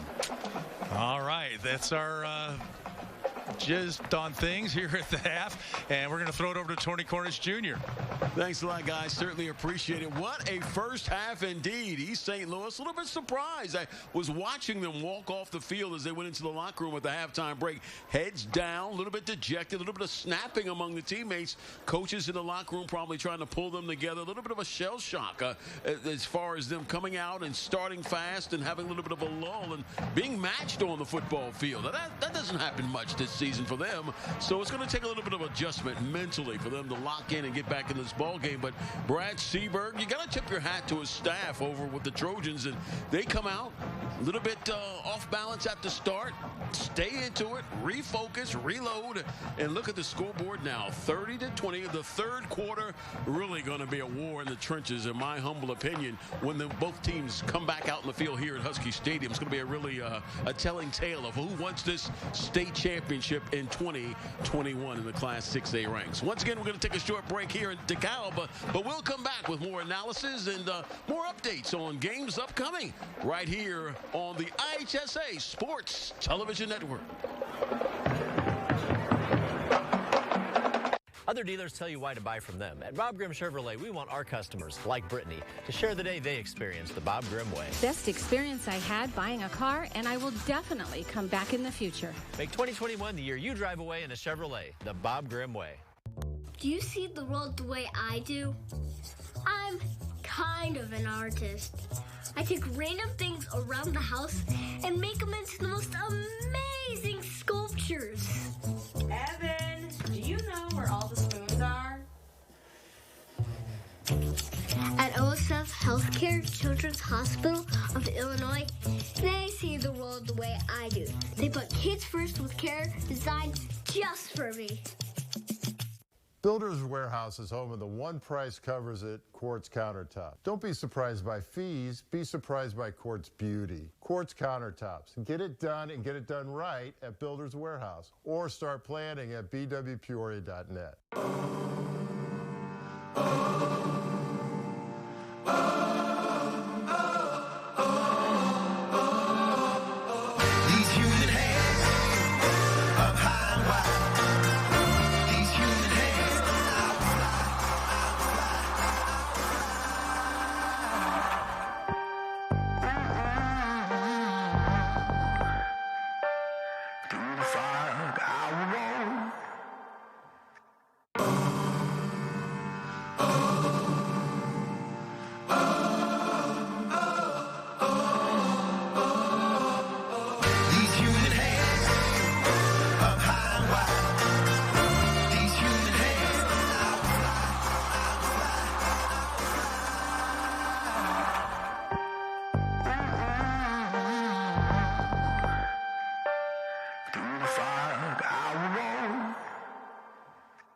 And once again, welcome back to Husky Stadium. You see the score, Cary-Grove 30, East St. Louis 20, Class 6A State Championship. We are at halftime here in DeKalb. Tony Cornish Jr. standing by with Donnie Tillman. And Donnie, you're walking in, you're in the middle. You're in the mix out there on the sidelines. What's the feeling you get on the field from both these teams? I'll tell you what, Cary-Grove is excited because they've executed their game plan coming into this contest. As far as East St. Louis, they are disappointed right now with this first half. And it's all about rhythm. You know, when you're playing something competitive, you want to get into the rhythm. You want to have that steady flow, and right now, that is not the case for the Flyers right now. I know, and I noticed them again coming off the field a little bit dejected as a head coach. What's his coach Sunkett and his staff doing right now to get them back in this game mentally? Well, tell them that they've played such a tough schedule. They've played so many opponents in the state that are good that they've beaten, but you know what? When it comes to a team in the state championship on the line, you're in a championship bout. You're going to have to take some blows here and there.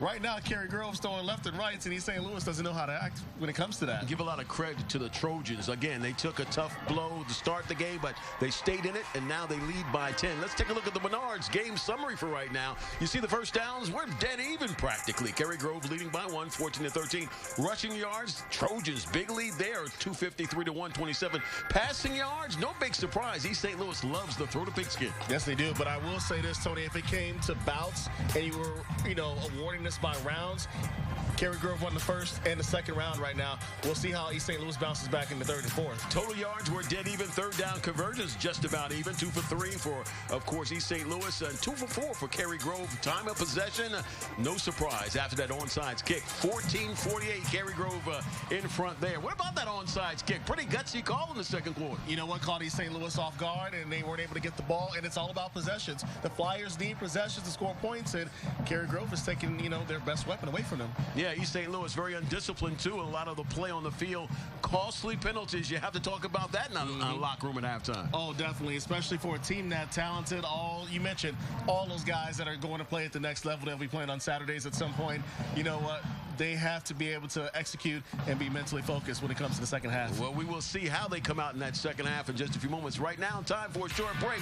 You're watching exciting high school football action, Class 6A championship. We are at halftime where Cary-Grove leads East St. Louis 30-20 on the IHSA Sports Television Network. At Illinois State University, our legacy is one of preparing students to create, to explore, to lead, to make an impact. Our students graduate on time, find success in their field, and make a difference in the world. That's our legacy. What will yours be? Create your legacy at Illinois State University. There's more here than meets the eye. Corn is in the food that nourishes us. It's in the medicine and vitamins and other products that sustain us. It's in the daily essentials that help us navigate and create in the world. It's renewable and sustainable, better for our world and our future. Corn is all this and more. And the best part? It's homegrown by local farm families, right here in Illinois. It's here, the Menards Black Friday sale. Hurry in for best selection. Prices good through December 5th. These Mucklucks ladies' boots are warm and comfortable and come in a variety of styles. They're only $19.99 each. Stock up on toys for the little ones. Assorted Barbie dolls are just $2.99 each. Check out these and more amazing Black Friday deals at Menards. Available in-store only while supplies last. We know it's difficult to decide where to invest first each year, but your farm and family depend on it. We want you to have your most successful season yet, and that's why we've cataloged over 12 million corn plants and 20,000 germinating seeds. Whether you're just beginning to monitor equipment performance or fine-tuning your equipment, our dealers are here to help. This is your year to know that you're doing the best you possibly can for your farm and your family.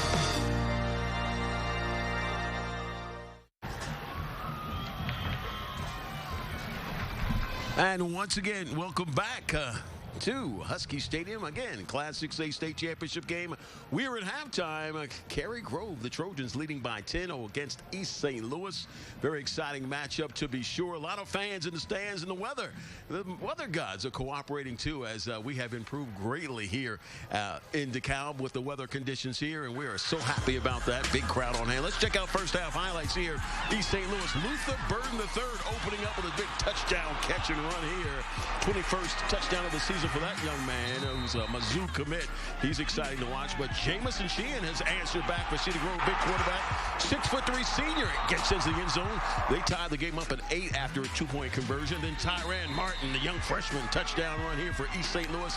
Makes it a 14-8 ball game. But here comes Cary-Grove. Nick Hasson, a senior, 6'1" fullback, makes it a 15-14 game. Trojans in front at this point, and then they come back with another one. That's Pop's battle connecting on an 11-yard scramble into the end zone. 5'11" sophomore quarterback. Then Jamison Sheehan again inside, tough yardage. Nice touchdown there. Cary-Grove Trojans in front, 23-20 at that point. Then the onside kick in the second quarter, and look what I found. The Trojans get the offense back on the field, and then their quarterback goes back to work. That's Jamison Sheehan, 6'3", and he leads by example. Big touchdown there, and again, it's the Trojans with a 10-point lead at the halftime break here in the Class 6A state championship game. Time for us to take another short break. When we come back, we'll have more analysis, and we'll get you ready for an exciting second half of football here at the Class 6A state championship game. You are watching IHSA high school football right here on the IHSA Sports Television Network.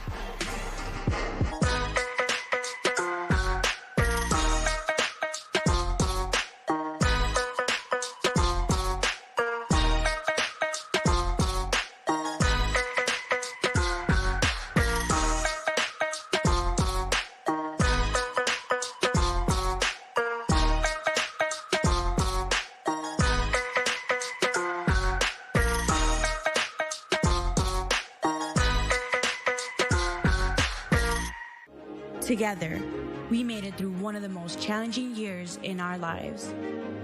Together, we helped our schools and students achieve great things. We all partnered and struggled and overcame together. Because we know, together, we can do great things. Now, we aim to be better than ever. We are IEA, the Illinois Education Association, and we all are stronger together. What rhymes with great? Participate. Where does greatness start? Here, in the classroom. On the stage. In the pool. On the field. Where will your greatness take you? To better grades. To more friends. Be great.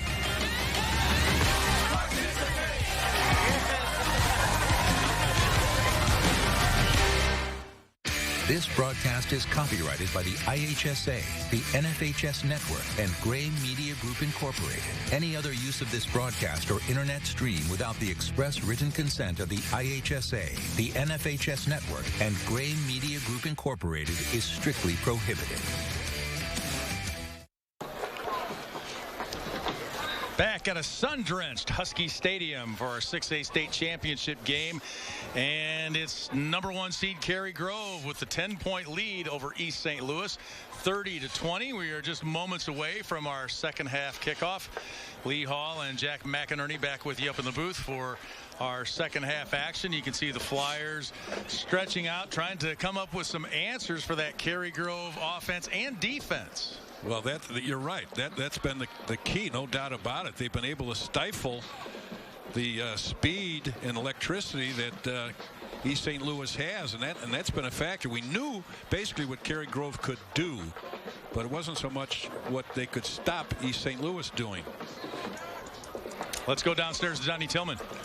All right, thank you, Lee. Coach, what did you tell your team in the locker room during halftime? Just come back to the second half, keep our heads, play as a team, and let's try to get some stops. I mean, we get a few stops, it can be a different game. We haven't stopped them all game. How frustrating is it for your team knowing you guys like to go, but yet lack of possessions probably prohibited that in the first half? Oh, it definitely prohibited that. Like I said, a little onside kick hurt us. Now these guys get the ball back, so we just want the ball back in our offense hands, and we're just hoping our D can get some stops this second half. Real quick, a lot of laundry on the turf for you guys. I'm sure you don't like that at all as well. Hey, I mean, nothing we can do about that. I mean, officials got to call what they see. All right, good luck in the second half, Coach. Appreciate it. All right, Lee, guys, let's send it back up to you. All right, Donnie, thank you very much.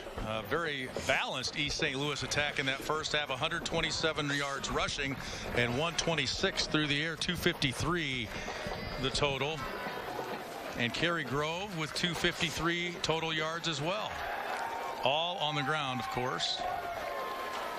And individually, Lee, from that standpoint, of course, the big part of any kind of a offense that like Cary-Grove runs is the fullback, and he has 18 carries for 139 yards. We're talking about IHSA right now, and the big thing that I like about the fact he's got 139 carries is that 9 of those carries resulted in first downs and were all over 5 yards or more. So that's a very effective fullback running out of that double wing offense.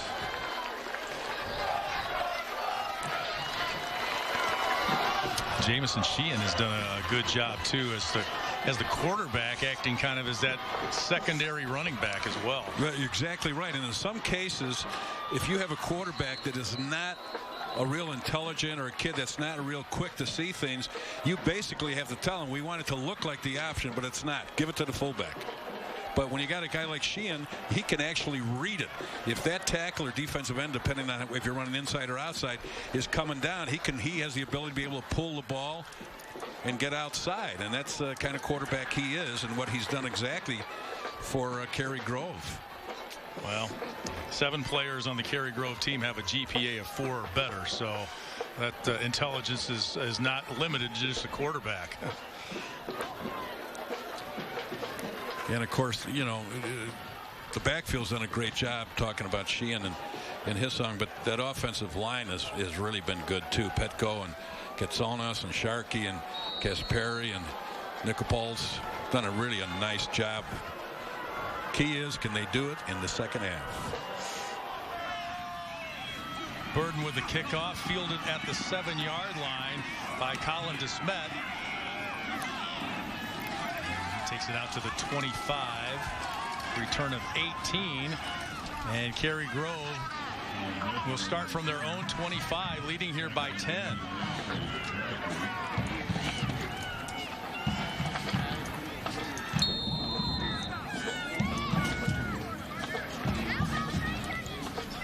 The 6th state title game for Cary-Grove.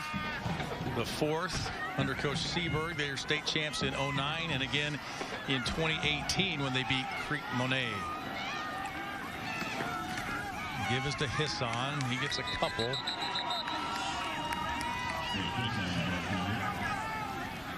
You know, in that first half, which was really interesting to me, was time of possession.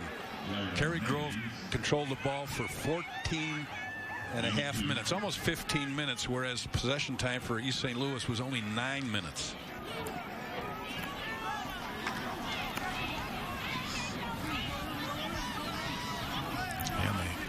And for about 8 minutes straight, too, after that onside kick. Hisson up the middle. It's 3 out to the 30-yard line. Cary-Grove, one of 4 Fox Valley teams to make it as far as the quarterfinals this year. Jacobs, Crystal Lake Central, Prairie Ridge joining the Trojans and getting that far. Tells you a little something about the competition in that conference. It'll be interesting also to see what kind of adjustments were made here defensively by East St. Louis. Cary-Grove 2 of 4 on 3rd down. Sheehan keeps it and gets upended behind the line of scrimmage. That is Dominic Dixon, 6-foot sophomore with the big stop on 3rd down. And that is exactly what East St. Louis wanted right there, was to stop them in this first drive and force them to punt the football.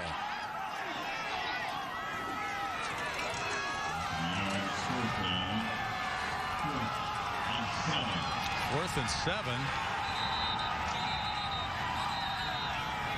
And East St. Louis calls timeout.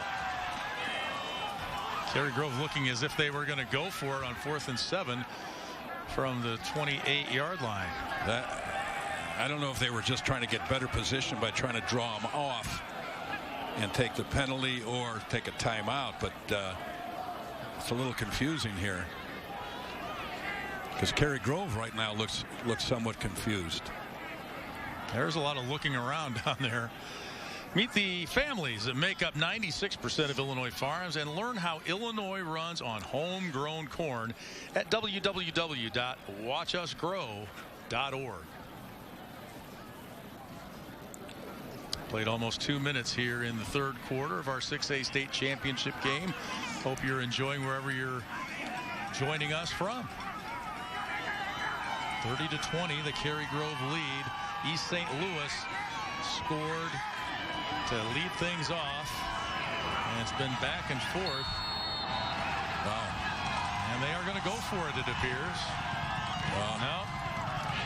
I was thinking to myself, there's no way that he was going to not punt. First punt of the game. And it's a good one. Nobody back for East St. Louis. Oh, wow. Oh, man, what a roll.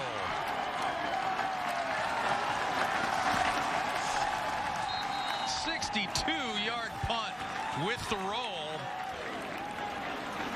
Boy, that's the kind of roll Jack gets on his drives. You know, it's interesting that East St. Louis still did not put a safety back there, knowing that this is what Cary-Grove does, figuring that with 4th and 10 from their own 20, they're not going to give us the opportunity to take the ball over down there, that they just didn't have a safety back there to potentially field the punt. That cost them 20 yards. The ball bounced at the 30. It's actually marked at the 11. And that's where East St. Louis will start. The fake and the keep by the quarterback. Pops battle. Picked up about 4. East St. Louis here is giving a little payback to Cary-Grove, running the option against them. Robert Pops battle, the sophomore, picks up 5. Now they give to Martin, the freshman. And he gets out close to the 25 with forward progress. And that's a first down for the Flyers. This is probably an adjustment they need, is to show a little more continuity and not try to be so explosive and look for the big play on every single down. But let's just try and move the chains and have a little time of possession here. The pitch to Martin. He gets a good crease. One man to beat. And it was DeSmet saving a touchdown. Reaching out and grabbing him and keeping him from going any further. 29 yards on this pickup for the freshman. That's just like an option for East St. Louis. It was just a little toss sweep. But the thing is here that they are showing a little more continuity in the fact that they say, okay, we can run the game. Let's just show some patience in our running game. 90 yards for Teron Martin on the ground. And doesn't get much that time. Wade Abrams on the tackle.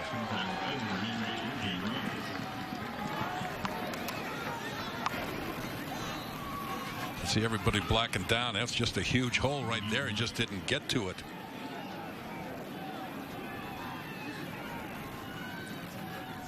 There's a look at Teron Martin, the freshman, with 90 yards and a touchdown in this one. Second down and 9. Throw out to Luther Burton the third. And he picks up about 3. The number 6 rated prospect by Rivals and 24/7 Sports. Number 6 in the country.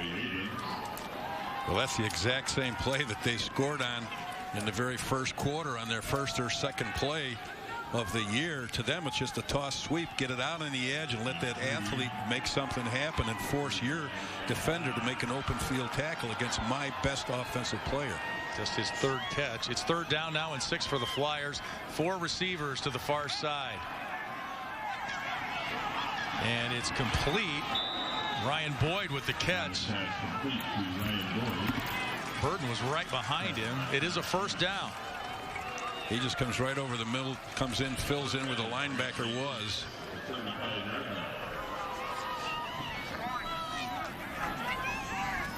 Well, they moved the ball well, running the ball. Let's see if they stay with that concept.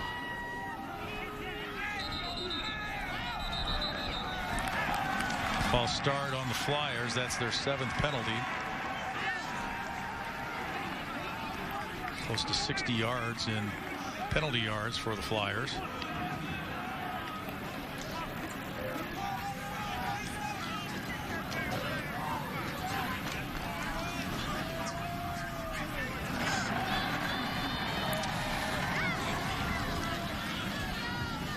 This so far has been the 12th man defensively for Cary-Grove. Is the penalties that have been really hurting East St. Louis. First and 15 now for the Flyers. Looking to cut into this 10-point Cary-Grove lead. The fake, Battle keeps it, and brought down at the 40. Brought down for a loss, Nick Wojcik with the tackle for Cary-Grove. A good job of backside staying home and not over pursuing, because once you start doing that against a team like East St. Louis with that speed, you're in trouble, because they'll come right back and beat you around the edges. You just stay home and they come to them. Good discipline right there. Good secondary coverage also. No gain. 2nd and 15. Battle to throw. Looking and finding Ryan Boyd. Complete down to the 20, a pickup of 20. Right over the middle, good throw. Got in the middle before that linebacker could get over there and get his hands up or pick it off right there. Good throw, good catch. Check that, he's marked down at the 22 where it's first down Flyers. Give to Martin up the middle. Big gap there. He's down to the 11-yard line. And that will be an East St. Louis first down. The freshman finding a good gap here. running the zone scheme. You could see how the linemen were sliding over. They're running the zone rather, and he just cut back against the grain. That might be one of their more effective ways of blocking this particular defense that Cary-Grove's running against them. Big Miles McVay, the all-stater, with a key block there. Nothing doing that time for Martin as he's thrown for a loss. Maybe right at the line of scrimmage. Good fill right there by Connor Anderson coming up. You can't allow them to get in the open field. They're just so quick. You can see how he broke back. Good job by Connor Anderson staying home and making the play.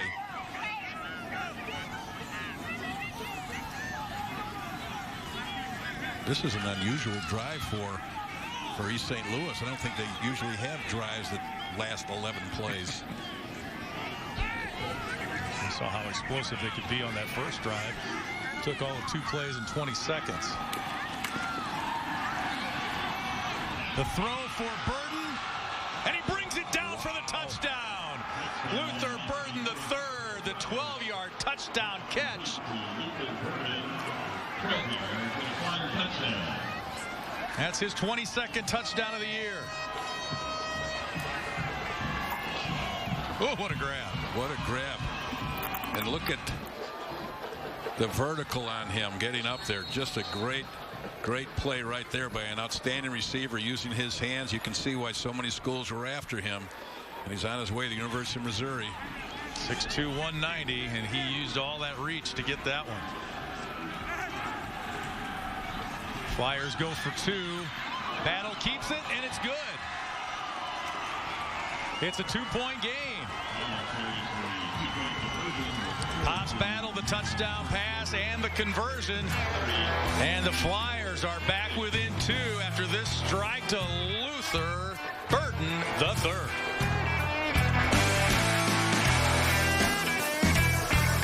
Hi, John Coker at Builders Warehouse. These are some of the cabinets I have in stock and ready for immediate pickup. An unfinished, a slate gray, or a white. Get it done at Builders Warehouse on Southwest Washington Street or online at bwpeoria.net. Your car is more than just transportation. It's a gathering place. Your mobile community. At CEFCU, we get that. So we offer car loans with great rates, flexible terms, and no hidden fees. We work with you to get the loan you need for the vehicle you want, because getting there together is better than going it alone. CEFCU, not a bank, better. Other dealers tell you why to buy from them. At Bob Grimm Chevrolet, we want our customers, like Russell, to share the day they experience the Bob Grimm way. Efficient with my time, better experience than any other previous dealerships. Make 2021 the year you drive away in a Chevrolet, the Bob Grimm way. 93-yard drive for East St. Louis, and they are back within 2 over 5 minutes. And Jack, as you said, probably haven't seen that much from the Flyers this year. And I don't think that they've kind of surprised themselves, I think, because they're such a big play offense that they usually don't have drives like that or take that much time. It might take them a couple of plays and they score, or about a series or whatever. But yeah, that was an adjustment that they made at the halftime. It's a good adjustment that they started incorporating more of the run game and showing a little more patience. Drew Magel, Colin Desmond back for Cary-Grove. It's Magel from the 3, and out to the 20-yard line. 17-yard return for Drew Magel, the 5'9", 163 senior.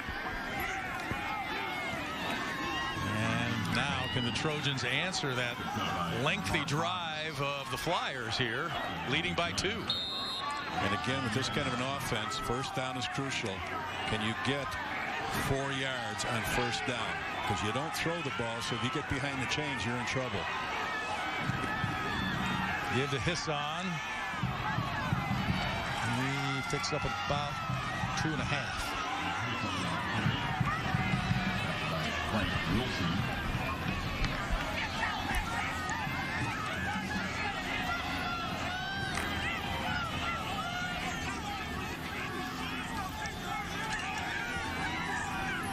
Second down now and 8.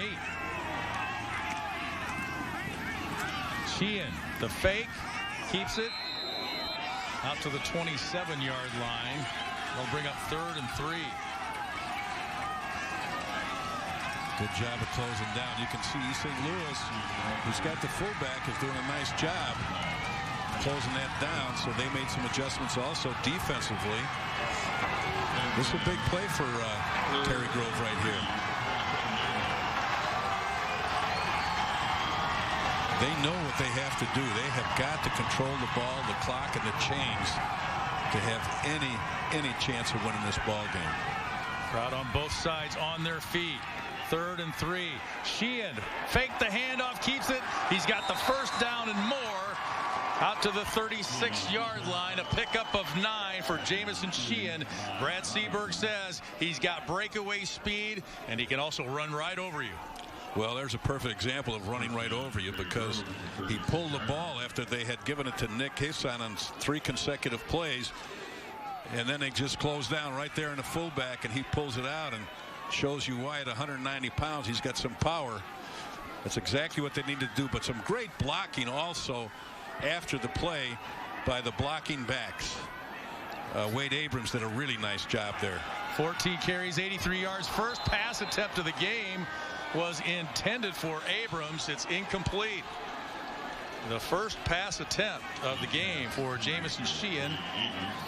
Now he's thrown for 911 yards on the season, so it's not completely foreign to him. Well, it isn't, but as I do my math, in 13 games, he averages throwing the ball 6 times for 3 completions and about 70 yards and 13 touchdowns and 1 interception. Well, those 13 touchdowns have to come in play action when you're down probably inside the 10. Leontre Bradford got a hand on that one. Sheehan calls his own number again, and he's out to the 41-yard line, a pickup of 5. What hurts them there, Lee, is the fact that they threw the ball on first down and got behind the chains. So now puts them in a different kind of position. If they would have thrown the ball on second down after they had a 5-yard gain on first down, that changes the whole look of how they want to run that offense. 3rd and 5. Big defensive play here for the Flyers. They pulled back to within 2. Need a stop here. Sheehan, the pitch to Magel. He's got an edge. Abrams, the block, out to the 45, and I think he's going to be a little short. Well, the top of the screen has it as he's passed it by about a yard. I don't know. It is a first down. They marked it past the 45. It's kind of interesting that they run the ball when they run the option, that they don't really run the pitch option very much. And one of the reasons is they know that they have difficulty getting outside with the speed of those corners of East St. Louis. Big first down play there. 3rd down play to get the first down, I should say. Hisson still on his feet. It takes 2 Flyers to drag him down at the 25. Pickup of 29 yards. And that's the difference of running that on first down as opposed to throwing the ball on first down. What an outstanding effort right here by that big fullback, 220 pounds. And you can see why he has 1,400 yards rushing over the year. Toriano Pride looked like a rodeo guy there. Hisson the carry down to the 21. That was his 22nd carry. Picks up 4. 150 yards on the game for Nick Hisson. He had a huge game back in week 6, 213 yards against Huntley. Big game here today in the state championship. Just a little over a minute to go here now in the 3rd. Magel in motion. Give to Hisson. He reaches forward. 4 down territory here for him. And they mark it just outside the 17. Actually, low, they're going to mark it back at the between the 18 and 19-yard line. So call it 3rd and 4. Another big 3rd down play. But they're definitely in 4 down territory here.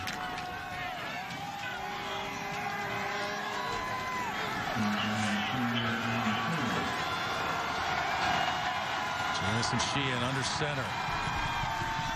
The pitch to Magel. He gets around the corner, gets inside the 10, down to the 7-yard line, a pickup of 12. There is a flag. Boy, they're taking the fullback away right there.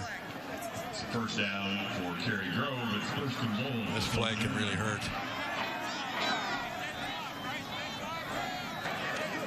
We have holding, number 63 on the offense, 10-yard penalty, enforced on the spot of the foul. Third. Wow, that hurts. First and goal now. There's your hold right there. And as we mentioned, where these penalties occur is so darn crucial. If it occurs in the first quarter, in the middle of the field, not so much. But on a drive like this, and in a situation where he had a big run, and now he's got a penalty and it pushes him back, that's where those big penalties hurt. When and where. 3rd and 15 now after the penalty.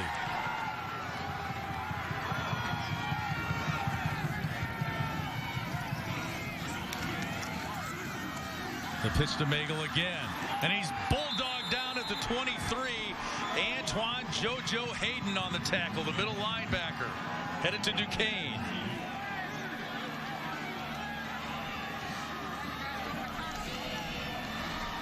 That's going to bring up a 4th down now for Cary-Grove.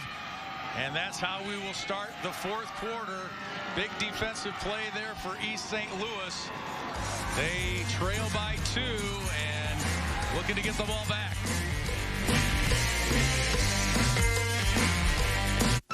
It all starts here in the woods of Illinois. Walnut, hickory, oak, individually selected and harvested for your home. Each tree, each log, milled to perfection, with the same attention to detail for 2 generations. It's not just wood, it's Corsaw hardwood lumber.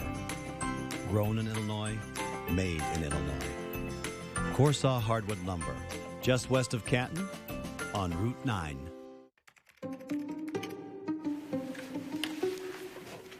Do you see the world the way I do? My mom says I play too many video games, but what she doesn't know is that I'm actually making more money than she is as a YouTuber. Lacey, do you know why there's a new car in the driveway with a bow on it? You're welcome, Mom. At OSF Healthcare Children's Hospital of Illinois, they see the world the way I do. They put kids first, with care designed just for me.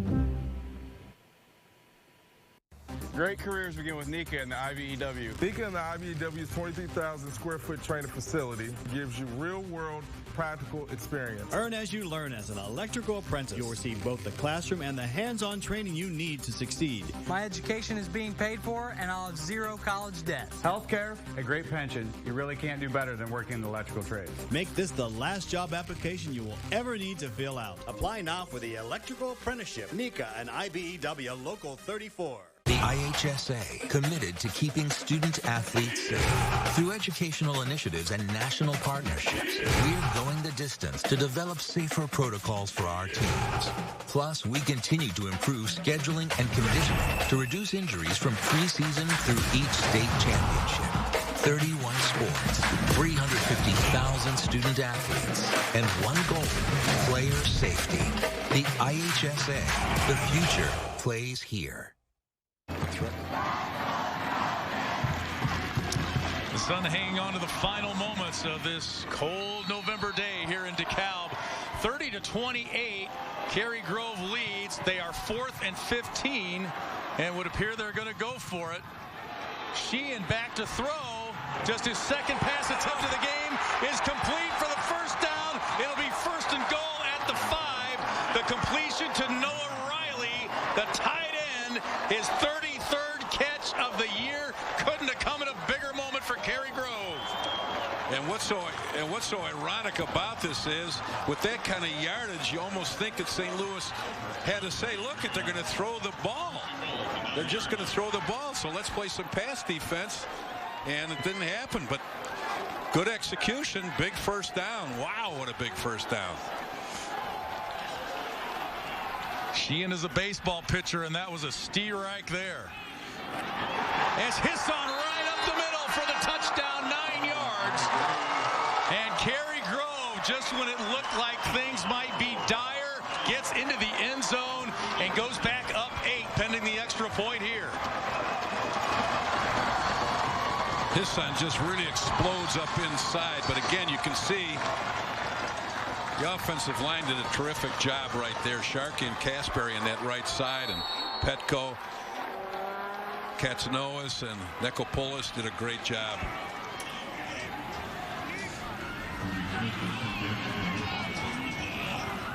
Toby split for the extra point.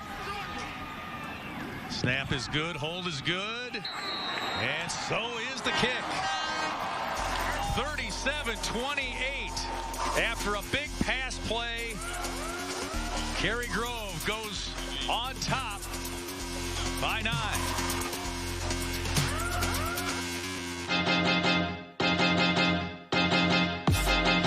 High school sports fans, relive your favorite moments. Just click the shopping cart below the video player to get your digital copy today.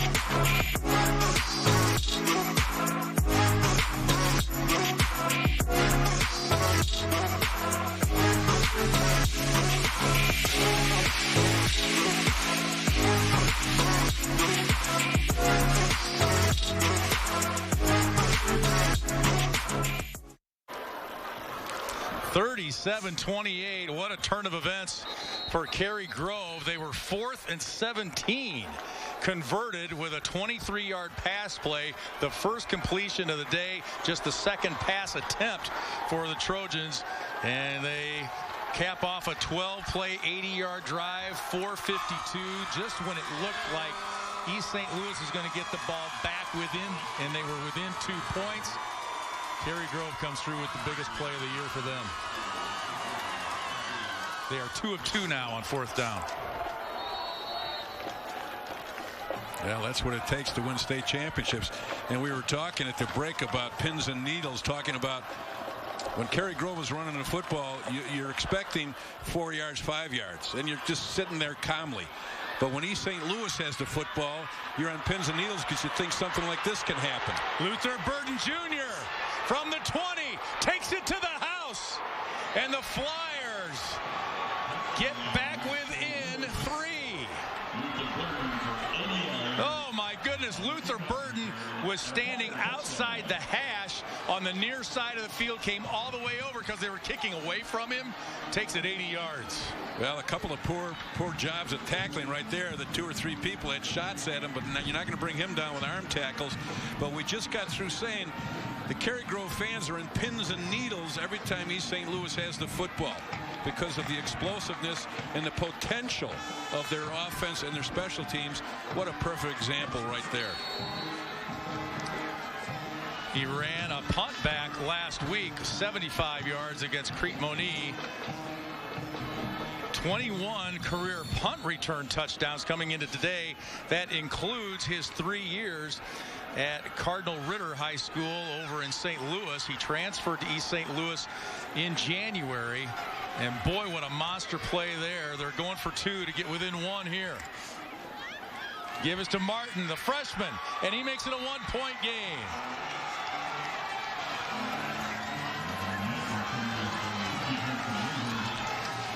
Well, 2 touchdowns in 8 seconds on the clock. Burden had a 53-yard touchdown catch earlier, now a 70, make that 80-yard touchdown return. And Darren Suckett's team is back within 1 with a lot of time left on the clock and a lot of football to play.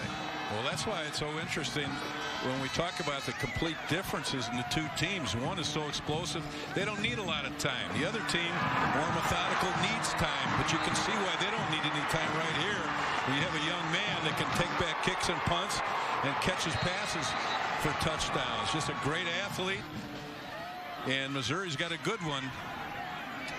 His nickname since junior league football, Touchdown Luther. And he showed you why right there. 6'1", 200 pounds. He runs pretty well for a 200-pounder. 71 catches during the regular year, and then, of course, all the things that he can do on special teams as far as punt returns and kickoff returns.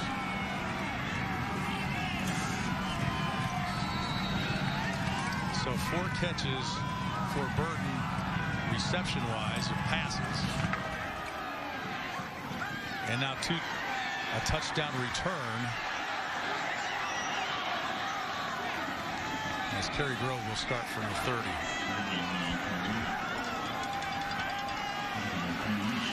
So that was his 5th touch and his 2nd touchdown.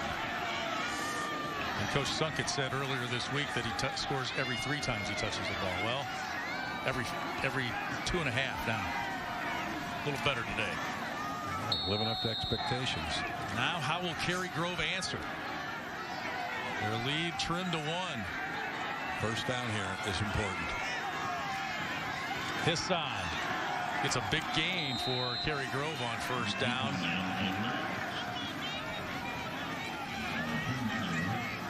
This is what starts these drives, Lee, is what they do on first down. This is what controls the clock and the chains for them offensively, is what they do on first down. 2nd and 4. That's a good combination for them. Because anytime they have a good play on first down, then they really almost in many cases gives them 3 more plays to pick up anything less than 5 yards. Hisson the carry out to the 41-yard line and a first down. And right there, he's probably upset with himself because his forward lean is actually what takes him down. As you can see right there, he's got those shoulders so low that forward lean just kind of loses his balance and takes him down.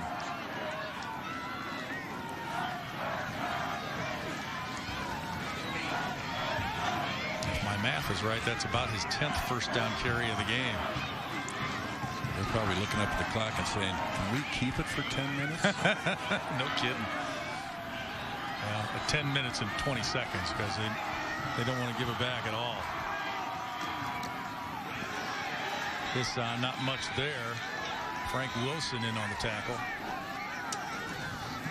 Now this has been what they like to do. They like to establish it inside with Hisson on the first couple of plays, and then all of a sudden they'll come out and run Sheehan. He'll pull it out and run off tackle, or they'll run the lead option on the outside where he'll pitch it and they'll have a lead back.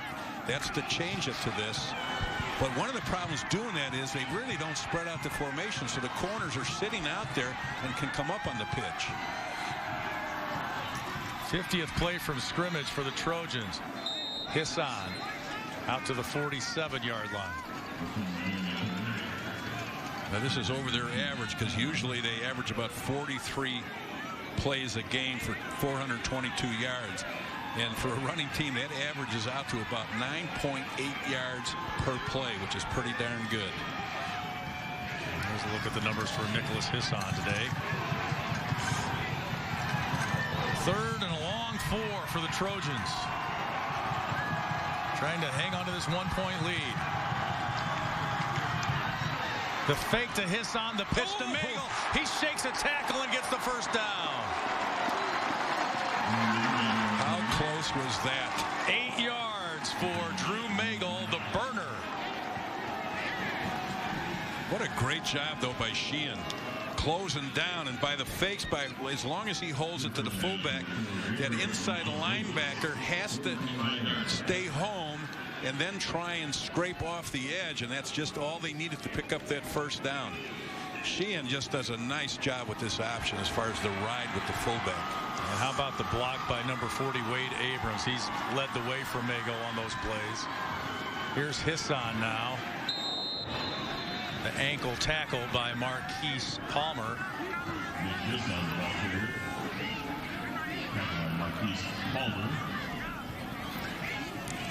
You know, one of my keys was patience versus speed. And hate to say that it's coming to fruition right now because we're still 8 minutes away, but they're certainly showing a lot of patience against a team with a lot of speed. Absolutely. Second down now. IHSA on the carry up the middle. That was his 30th carry. He gets to the 37. It'll be 3rd and 2 Trojans. Now see, this is what's good about this offense for them. This is why first down is so crucial, because now they've got 3rd and 2 or 3rd and 3, but they've got 2 downs to pick that up. With the clock running.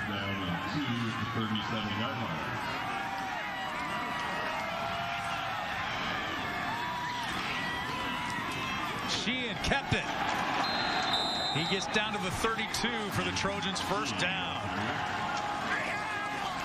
And that's what they do so well. Ride that fullback, and then he pulls it out and takes the next gap over.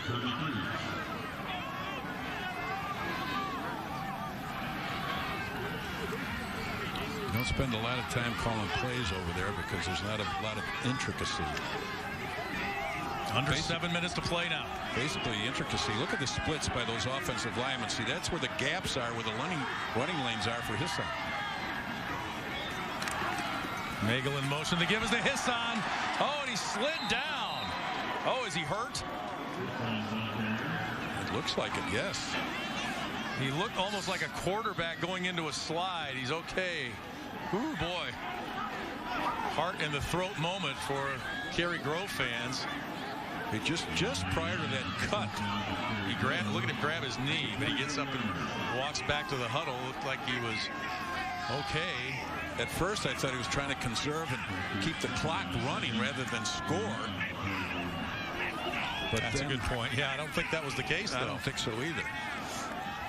10th play of the drive, over 5 minutes off the clock, 2nd and 1.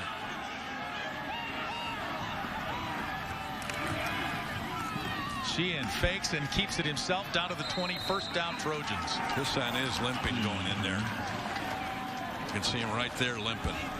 Sheehan's slow to get up, too. He's coming off. Oh, boy. That hurts. Sheehan got rocked also. Need a timeout, I think. We got an injured player down at the 30. We'll take a timeout with them. 37-36. 5:43 left to go in this one. Don't go anywhere.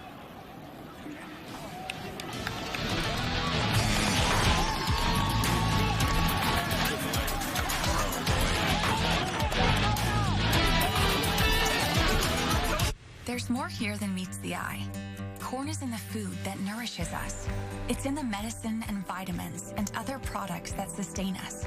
It's in the daily essentials that help us navigate and create in the world. It's renewable and sustainable, better for our world and our future. Corn is all this and more. And the best part? It's homegrown by local farm families, right here in Illinois. At Illinois State University, our legacy is one of preparing students to create, to explore, to lead, to make an impact. Our students graduate on time, find success in their field, and make a difference in the world. That's our legacy. What will yours be? Create your legacy at Illinois State University.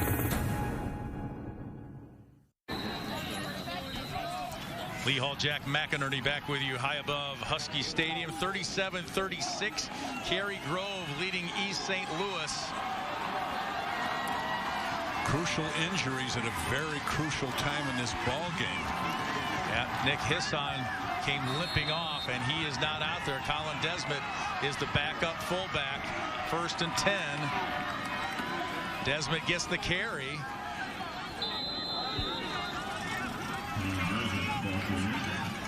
And we'll see where they mark it once they come out from the pile. He got a couple of yards on 1st down. One of the advantages, Lee, to this, I don't know if it's an advantage to lose somebody like IHSA, but the thing is that coming in, his backup, which is Desmond, has been playing as a linebacker, so he's warmed up. It's not like he's coming in cold turkey, and that's a big advantage if you have to put in your backup fullback. 2nd and 8.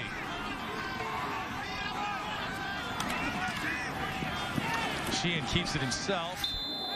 Gets down to about the 13. That'll bring up 3rd and 3. 3rd and 3 with 2 downs. This is what they want. Look at this. What a great job by Sheehan. He actually eyeballed off that outside linebacker the way he was looking to have him slide out further, and then he turned up underneath him. 404 yards of offense for Cary-Grove. 23 in the air, all the rest on the ground. This is where really that clock, where the quarterback can see the clock and know how much time he has, is a big advantage. This drive has eaten up over 7 minutes. Sheehan keeps it. Still on his feet, but he's going to be thrown for a loss, and it'll be 4th down. See where they give his forward progress. Looks like he got back to the line of scrimmage. It'll be 4th and 2. That hurts.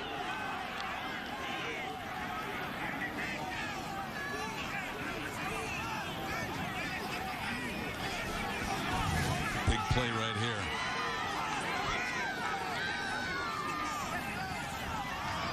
Brad Seberg hollering instructions from the sideline. Sheehan, the quarterback, coming back on. They've lost their starting fullback, Nick Hisson. Had a monster day. Everybody standing in the stands over here on Cary-Grove side. Cary-Grove calls timeout on 4th and 3.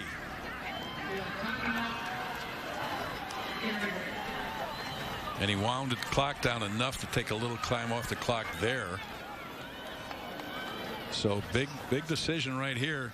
And unfortunately, and it's not to take anything away from Desmond, but they have your backup fullback in there in an offense that's geared around the fullback. Nick Hisson on the sideline after this play. Let's see him grab his knee at the end here. And he tried to stay in the play after this, but you could see that he was really banged up. He got up and walked back to the huddle, but then he is nowhere to be. There he is on the sideline. You can see how bad he's limping. Oh, man. Oh, boy. Boy, you hate to see that. Sure do. This could be the ball game here, even though they're winning. This could be the ball game. They've got to get to the 10 for the 1st down. Sheehan tried to pitch, and it's fumbled and recovered by East St. Louis. Dominic Dixon falls on the fumble, and it'll be East St. Louis ball from their own 16-yard line with 3:15 to play. Well, there's a little mix-up right here. The lead back kind of gets in front of the pitch man, and that's what threw it off. Sheehan actually pitched it into the blocking back, more or less. Kind of a breakdown in the offense that you hadn't seen the entire day for Cary-Grove, and what a crucial time for it to happen.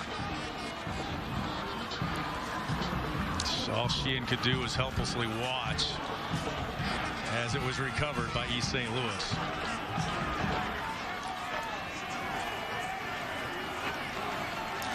East St. Louis hasn't had a play from scrimmage since there was 4:48 to go in the 3rd. Great control of the clock by Cary-Grove, but was it enough? Battle keeps it himself, and he's brought down at the line of scrimmage. Big number 63, Zachary Petco, 6'1" senior, with the big tackle there. It'll be 2nd down and 10. Well, I'm looking at the secondary coverage of the wide receivers, and they are really lining up. Well, they got Burton down here at the bottom, double cover, but the top of your screen, the wide side, is single coverage. That's a tough coverage there. Battle back to throw a flag. That's going to come back, whatever happens. It was incomplete, but you could see the hold from way up here, and that'll be the 7th penalty of the day. Just the 2nd penalty of this half against East St. Louis.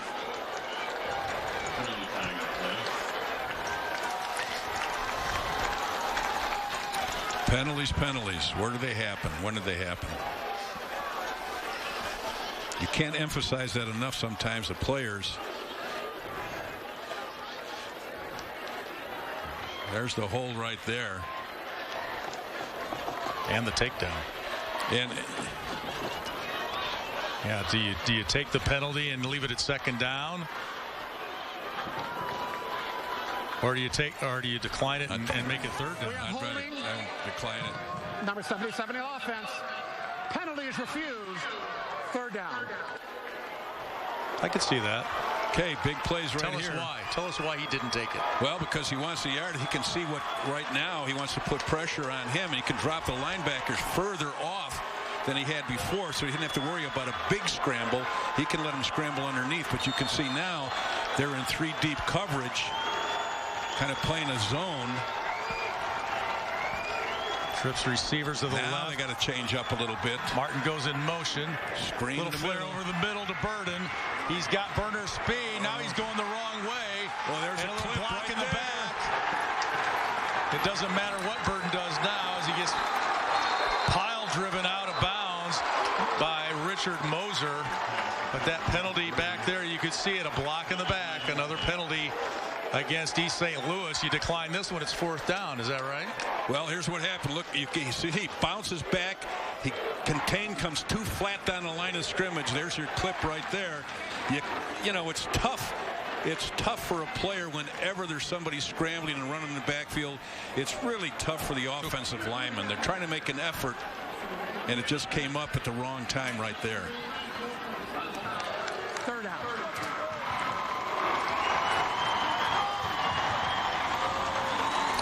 So the penalty will push them back, East St. Louis, to their own 4-yard line.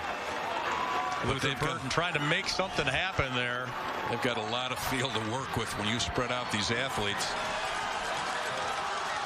All they got to do is get one in the seam with that kind of speed. Nobody from Cary-Grove can run down any of the wide receivers for East St. Louis. 3rd and 22.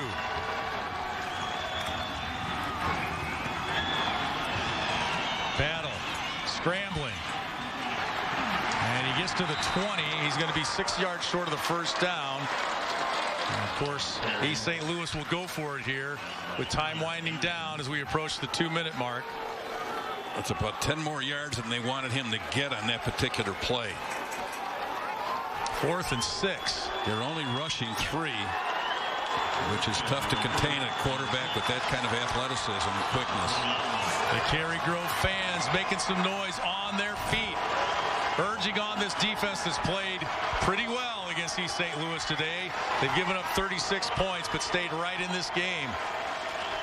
4th and 6. Battle looking to his left, finds Burden, first down, and he takes it out to the 37-yard line, a pickup of 17, his 5th catch of the game, and it's first down East St. Louis with 1:32 to play. Burden's got a little limp to him.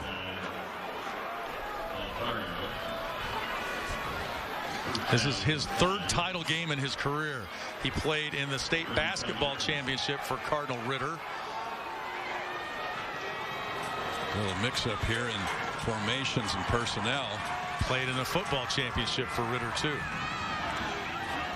Here's the throw outside, and Burden makes a move, but he falls down. Oh, mercy. He was going to the house, it looked like. He fell down.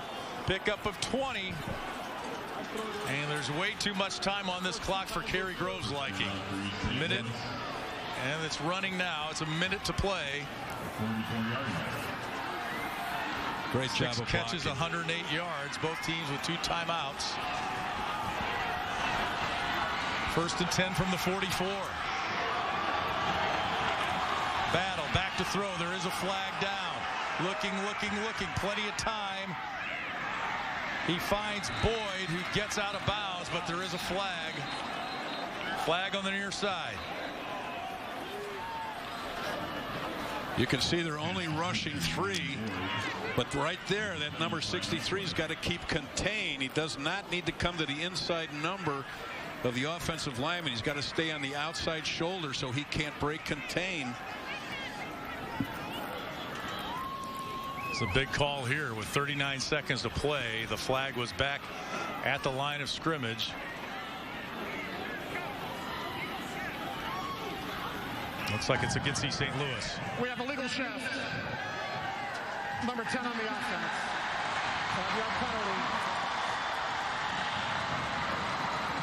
Penalty. 9th penalty against the Flyers. So they've cut that in half.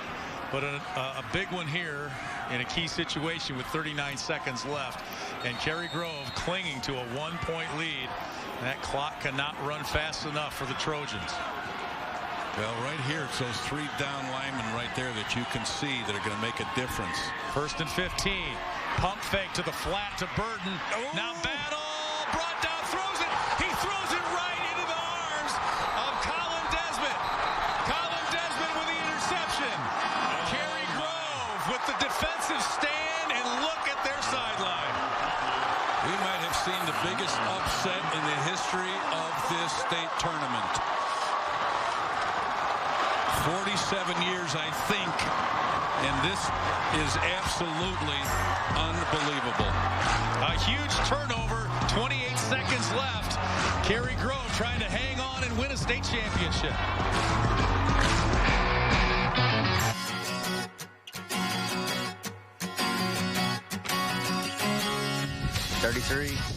Been the union labor for about 13 years. And it's just never the same thing twice. You know, it's a lot of different things. You're always doing different things. I enjoy joining up union, joining a brotherhood, have some backing for good wage, good insurance, retirement. And if it weren't for the union, I'll probably be, I'm not sure where I would be at.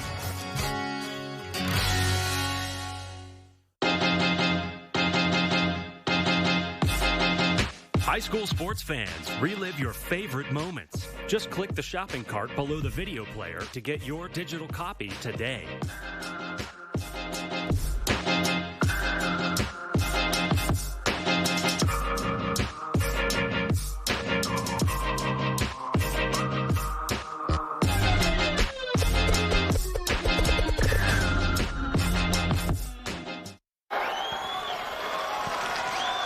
Back at Husky Stadium, 37-36, Cary-Grove clinging to a 1-point lead, and it wasn't 25 with the interception, but 85. Noah Riley coming up with the huge interception with 28 seconds to play. Cary-Grove takes over, and you could see the East St. Louis players despair over on the other side, just squatted down on the field, realizing that that might have been their last chance at a state championship here today. Now, we've had a lot of different upsets in state championship games and David and Goliath, but this has been the biggest David upset of a Goliath, I think, in the 47-year history of this state tournament. It was victory formation, and East St. Louis is not going to take a timeout. So Cary-Grove is going to walk away with a 1-point win and the state championship in Class 6A. What a fantastic game.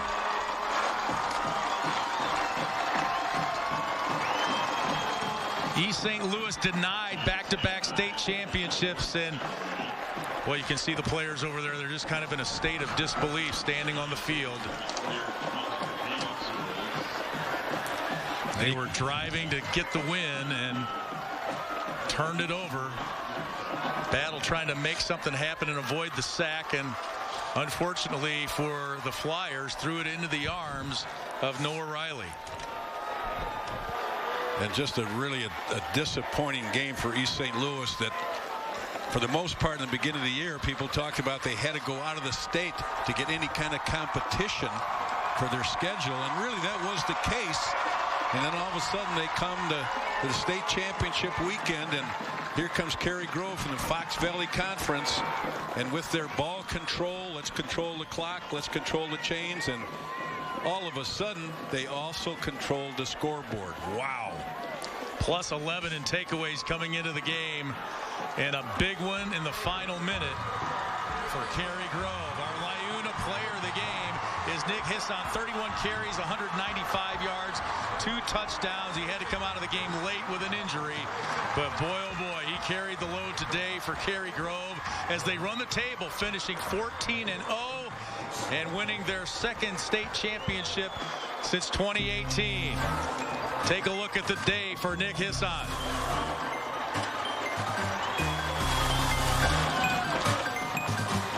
Honorable mention All-Stater. He was All-State in the spring. He lost about 10 pounds in the offseason, came back faster, and with the ability to run over players, and he leads the way for Cary-Grove. Let's go downstairs to Donnie. He's with Brad Seaberg. Coach, I asked you about the first half. Tell me about the second half, and maybe I'll get to that question in a second. No, it's okay. I asked you about the first half at halftime. Tell me about the second half, and tell me about the championship. I'm speechless. You know, I take our kids any day, anywhere, and the amount of fight, competitiveness, grit, just amazing. And our community, they're all here. It's awesome. It's awesome. Some people might call it an upset, but judging from behind you, I kind of think a little bit of faith as well. You know, sometimes the ball bounces your way, you know, and we were just fortunate in that last possession that the ball bounced our way. 48 minutes went your way. How about that? Unbelievable. Unbelievable. Our kids are resilient, and I just can't say enough about our kids.